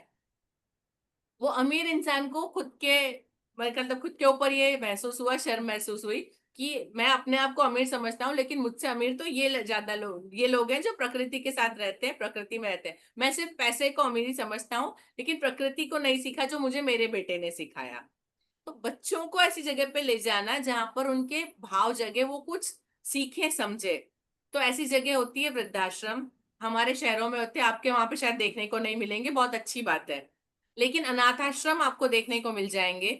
यदि अनाथ आश्रम भी ना हो तो आप बच्चों को किसी सरकारी अस्पताल में लेकर जाइए। सरकारी अस्पताल के अंदर उन बच्चों की परेशानियां, उन लोगों की परेशानियां देखेंगे बच्चे, कि वो किस परेशानियों में रहते हैं, कभी कोई बीमार है, कुछ ये है वो है, कैसे वो उस समय से निकलते हैं, उन सारी चीजों के साथ कैसे डील करते हैं। वो चीजें बच्चे जब सीखेंगे तो उनके अंदर जो सहानुभूति, सिंपैथी जो गुण है वो आएंगे।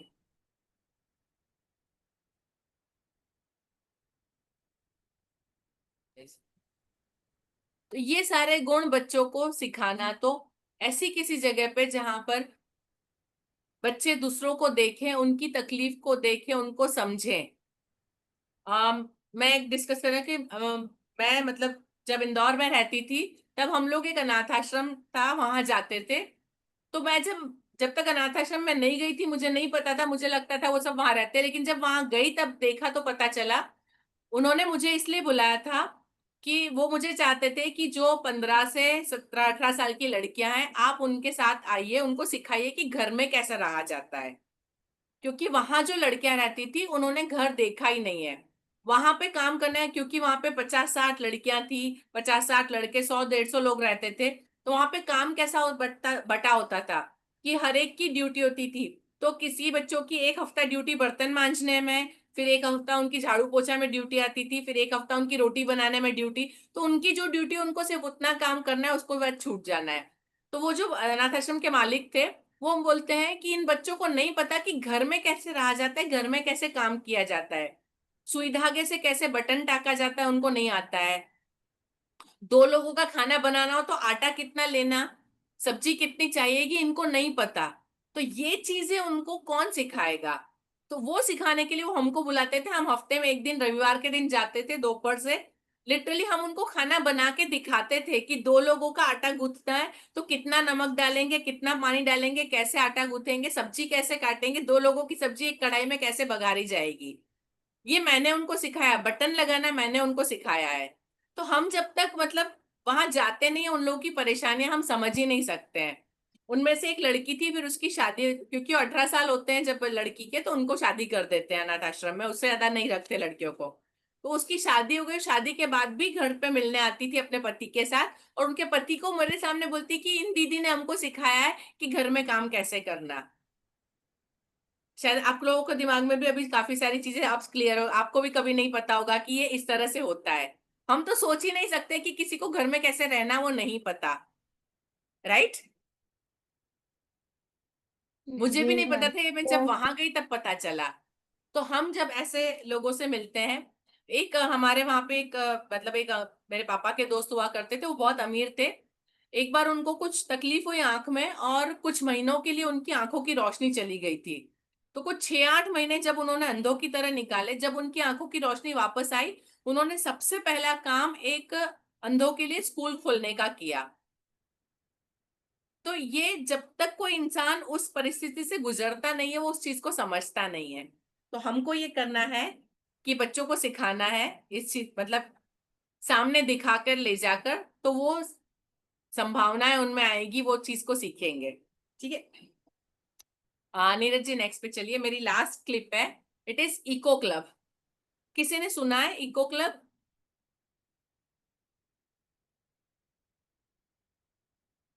इको क्लब क्या होता है, सुना है आपने? इको क्लब मतलब जो पर्यावरण है, एनवायरनमेंट है, उसको बचाने के लिए ये लोग काम करते हैं, उसको इको क्लब बोलते हैं। कुछ लोग मिलते हैं और इसके ऊपर काम करते हैं। आप स्कूल के अंदर बच्चों के साथ मिलके इको क्लब बना सकते हैं। उनमें करना क्या है, बच्चों को जब भी मतलब पौधे लगाना है या पौधे लगाए उनकी देखभाल करना है। यदि कोई किसी पौधे को नुकसान पहुंचाता है तो बच्चों को उनको रोकना है, उनको समझाना है। अपने आसपास सफाई रखना है, बच्चों को दूसरों को बताना है सफाई कैसे रखना है, पर्यावरण को कैसे बचाना है, प्लास्टिक कचरा बाहर नहीं फेंकना है। तो बच्चों को हम ये काम दे सकते हैं कि आपको अपने आसपास जब आप ऐसी कोई चीज देखते हैं तो दूसरों को समझाना है, आपको ये काम करना है। तो इको क्लब में बहुत सारी एक्टिविटी कर सकते हैं आप। बच्चे कॉलोनी में घूम के लोगों को समझा सकते हैं, जैसे नुक्कड़ नाटक किया था ऐसे नुक्कड़ नाटक कर सकते हैं, है ना?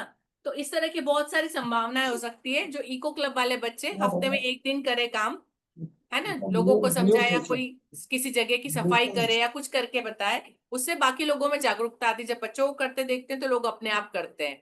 तो एक इको क्लब जरूर बनाइएगा अपने स्कूल में और थोड़ा बच्चों को सिखाइएगा कैसे काम किया जाता है। ठीक है, स्कूल में मेरी तरफ बाल से लास्ट। संसद चलता है। जी, तो बाल संसद बिल्कुल स्कूल इको में क्लब का बाल काम कर संसद सकती है। चलता है। बाल संसद है वही ये जी काम मैम, इको क्लब का काम ले सकती है। मंत्री का नाम रख दिए हैं, स्वास्थ्य मंत्री तो सुरक्षा मंत्री, रक्षा मंत्री, इसी तरह नाम रखे हैं सर। सिर्फ नाम नहीं पर्यावरण रखना है, उनसे मंत्री, काम भी स्वास्थ्य करवाना है। मंत्री। तो जो स्वास्थ्य मंत्री है हाँ उसको इसी बोलिए तरह कि रखे आसपास हैं। कचरा ना फैले, इसको ये देखना आपका काम है। जी मैम हाँ इसी इको तरह। क्लब, हाँ यही वाला मतलब है। ये इसी इसीलिए तरह बनवाया गया, ये जो संसद बनी वो बनी इसीलिए, इन सारे कामों को करने के लिए। अभी सिर्फ इसका नाम के लिए नहीं नया है वो नाम लोग। शायद इको क्लब ही आया है मैम। इसका नया नाम इको शायद क्लब इको क्लब आया से है ही इनके आया यहाँ है, जी, तो अभी इको आप बाल समझ गए, संसद। आपके पास आया भी है, इसके ऊपर काम करना है सबको। ठीक है, अभी आपके मन में क्या विचार आ रहे हैं, कोई मुझे बताएगा? आज हमने बहुत सारी ऐसी बातें की जो आपके दिल को छू गई है, बहुत सारी चीजें आपने फील की है, आज महसूस किया है बहुत कुछ। यस और नो? जी मैम। यस जी मैम। Yes ma'am. यस जी, मैम। कुछ बताना चाहेंगे आप? चिंगरा मीटर चिपड़ी ने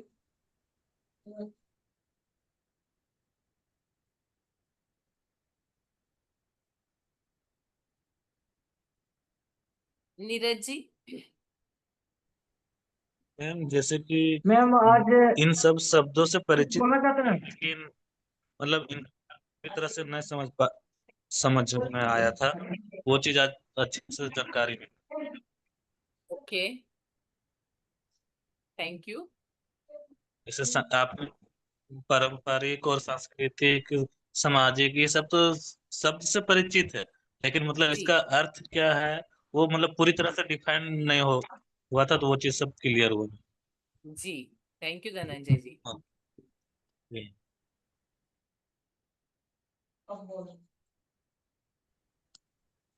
उत्तम जी, नमस्कार। उत्तम जी, आप कुछ कहना चाहेंगे?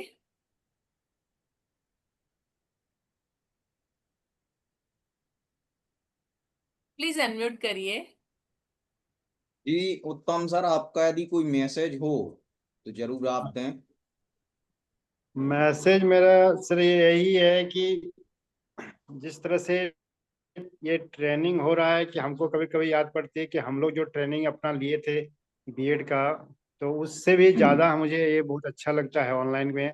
इतना बढ़िया ट्रेनिंग आप लोग दे रहे हैं ना, जो खुद हम बबीता जी से कई बार बात किए हैं, बोले कि आप लोग को तो इतना बढ़िया टीचर बनाया जा रहा है कि बोला हाँ सर, बहुत कुछ सीखने को मिला और बहुत कुछ हम लोग इसे कर पा ले रहे हैं। तो बहुत अच्छा ट्रेनिंग हो पा जा रहा है। हम लोग ही ज़्यादा समय नहीं दे पाते हैं, यही थोड़ी सी दिक्कत होती है, क्योंकि अपना घर और भी समस्या होती है, लोग पूरा ठीक से सुन नहीं पाते हैं। लेकिन ये ट्रेनिंग आप लोग के बहुत सही है। मीनाक्षी मैम का ट्रेनिंग तो हम कई बार बहुत अ, अच्छा से भी सुने हैं, कई दिन उतना अच्छा से नहीं सुन पाते हैं। तो बहुत अच्छा होता है, हम चाहते हैं कि इस तरह से रहे तो बहुत अच्छा आगे चलता रहेगा। Thank you. जी बहुत अच्छा उत्तम सर। और हमारे बीच विभिन्न स्कूलों के अध्यक्ष जी और सचिव जी जुड़े हुए हैं। पूरा समय आपने आज के प्रशिक्षण सत्र को दिया है, जिसमें भरत सर, फूलदेव कुमार जी, रोहित कुमार जी और पूरन माझी जी, राम कुमार जी, आप सभी जुड़े रहे हैं। हमारी आवाज यदि आप तक पहुंच रही है तो आप अनम्यूट करके आपका जो भी मैसेज अपने शिक्षक प्रशिक्षणार्थियों के लिए हो, या आज के आज के सत्र में यदि कोई बात यदि आप अपनी रखना चाहते हैं, जो आपके नॉलेज में हो, बहुत ही आवश्यक हो, वो आप रखें, क्योंकि आपका भी अनुभव काफी लंबा है, क्योंकि आप ग्राउंड लेवल पे काम करते हैं। तो अगर कुछ ऐसी बात है जो जोड़ने से रह गई है तो प्लीज आप अनम्यूट करके अपनी बात रख सकते हैं प्रशिक्षणार्थियों के बीच में, हमारे प्रशिक्षक जी के बीच में, ताकि हम उसे आगे ऐड कर सकें। या आपका कोई मैसेज हो जो आज के मौजूदा परिस्थिति में, आपकी वहाँ की स्थिति में जरूरी है, तो उसे भी आप बताएं। भरत सर, फूलदेव जी, रोहित कुमार जी और पूरन माझी जी। चलिए, कोई बात नहीं। हो सकता है तकनीकी असुविधा के चलते आप तक हमारी बात नहीं पहुंच पा रही होगी, क्योंकि आज का जो सेशन था मूल निर्धारित शिक्षा, बच्चों को मूल्य की शिक्षा कैसे दें, ये बहुत ही महत्वपूर्ण टॉपिक था। अगर इसकी गहराई को यदि हम समझें, मूल्य से हम परिचित हैं, क्योंकि जब हम सेशन को सुन रहे थे तो कुछ टॉपिक ऐसे थे जहां हम भी अपने अतीत में खो गए।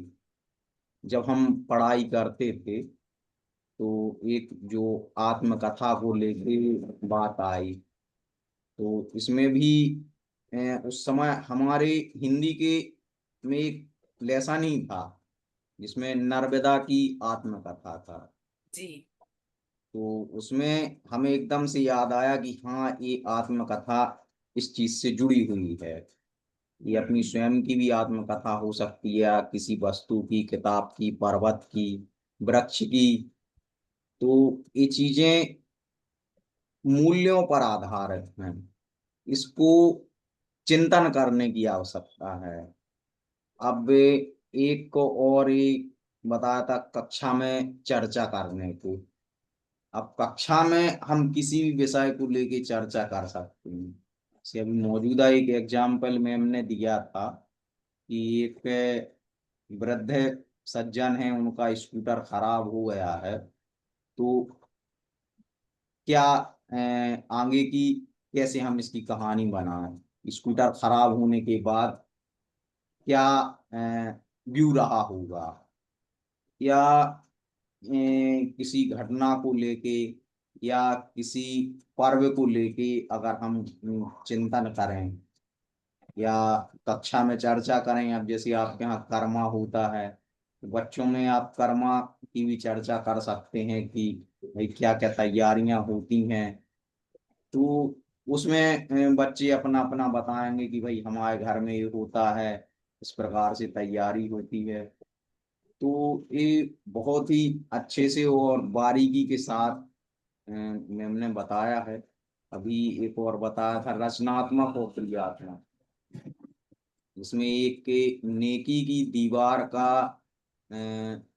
जो चित्र आप लोगों ने देखा था, बहुत ही ये मान के चलिए कि ये वो चीज है जो बच्चे को एक मानवता कहिएगा या फीलिंग, जो एक प्र- जो निम्न वर्ग कहें या जो आमजन की जो भावनाएं हैं उनको महसूस करने के लिए ये एक्टिविटी अपन कर सकते हैं। जी। मैम ने बताया था कि अगर एक वृद्धाश्रम को लेके या अस्पताल को लेके कि वहाँ की जो मौजूदा स्थितियां हैं, किस दौर से व्यक्ति गुजर रहे हैं, या वहाँ की वास्तविक स्थिति है, तो ये कहीं ना कहीं फीलिंग से जुड़ा हुआ मैटर है। तो ये चीजें बच्चों को हमें सिखानी चाहिए, क्योंकि तभी वो उस चीज को समझ पाएंगे। क्योंकि आज यदि कोई कड़ी मेहनत करता है तो हम बता भी सकते हैं कि अगर बेटा अगर आप पढ़ाई लिखाई नहीं करेंगे तो इस तरीके से आपको अपना गुजारा करना पड़ेगा। तो वो चीज अगर हम उन्हें दिखाएंगे तो आगे वो कहीं ना कहीं अपने दिमाग को डाइवर्ट जरूर करेगा। तो ये जो मूल्य निर्धारित शिक्षा है, ये कहीं ना कहीं इस बात का संदेश देती है। क्योंकि आज का जो टॉपिक था और सेशन था, बिल्कुल दिमाग पर जोर लगाने पे मजबूर करता है, या आप लोग नहीं बोलते हैं कि एकदम से दिमाग खर्च कर देगा। तो दिमाग खर्च करने वाला है, अगर आप उसकी गहराई को यदि समझेंगे और इम्प्लीमेंट करेंगे अपने जीवन में, अपने निजी जीवन में और अपने प्रोफेशनल जीवन में अच्छे रिजल्ट आएंगे। क्योंकि किताबी ज्ञान तो वो एक दायरा है भाई, लेकिन उसको अंगीकार कैसे करना है, उसको अ, आगे उतारना कैसे है, वो हम मूल्यों से ही उतारना। तो बहुत अच्छा लगा है और उम्मीद है कि आप लोगों ने आज के सेशन को सुना और समझा है और इसका उपयोग जरूर करेंगे आप। और उसकी लिंक का रिव्यू आप जरूर करें यूट्यूब पर, क्योंकि बहुत मजा आएगा जब आप उसका रिव्यू एक बार फिर से सुनेंगे। बहुत आनंद आएगा कि हाँ, ये चीजें भी होती हैं, किताब से हटके भी ये चीजें होती हैं। तो हमारा ऐसा मानना है कि ये जो आज का सेशन है बहुत ही उपयोगी रहेगा आपके लिए, क्योंकि समय हो चला है और कहने को काफी सारी बातें हैं, आगे जरूर करेंगे आपसे। तो पुनः हम ईश्वर की वंदना करते हुए आज के इस सत्र का समापन करेंगे। तो पुनः आप सभी अपने दोनों हाथों को जोड़ लें, वंदना की मुद्रा को धारण करेंगे। बोले पंच परमेश्वर भगवान की जय। भावना ऐसी मेरी सरल सत्य व्यवहार बने जहाँ तक इस जीवन में, और का विकार करूं मैं भाव जगत में मेरा, सब जीवों से नित्य रहे दीन दुखी जीवों पर मेरे, उसे करुणा सुख वही। यही मंगल पंक्तियों के वाचन के साथ आज के सत्र को यहीं पे विराम देते हैं। आप सभी का बहुत बहुत धन्यवाद। जय जिनेन्द्र, जय जोहार, शुभ रात्रि। जय जिनेन्द्र सर। जय जय जिनेन्द्र, जय जय सर। जोहार। जय जिनेन्द्र जय सर। जिनेन्द्र मैम।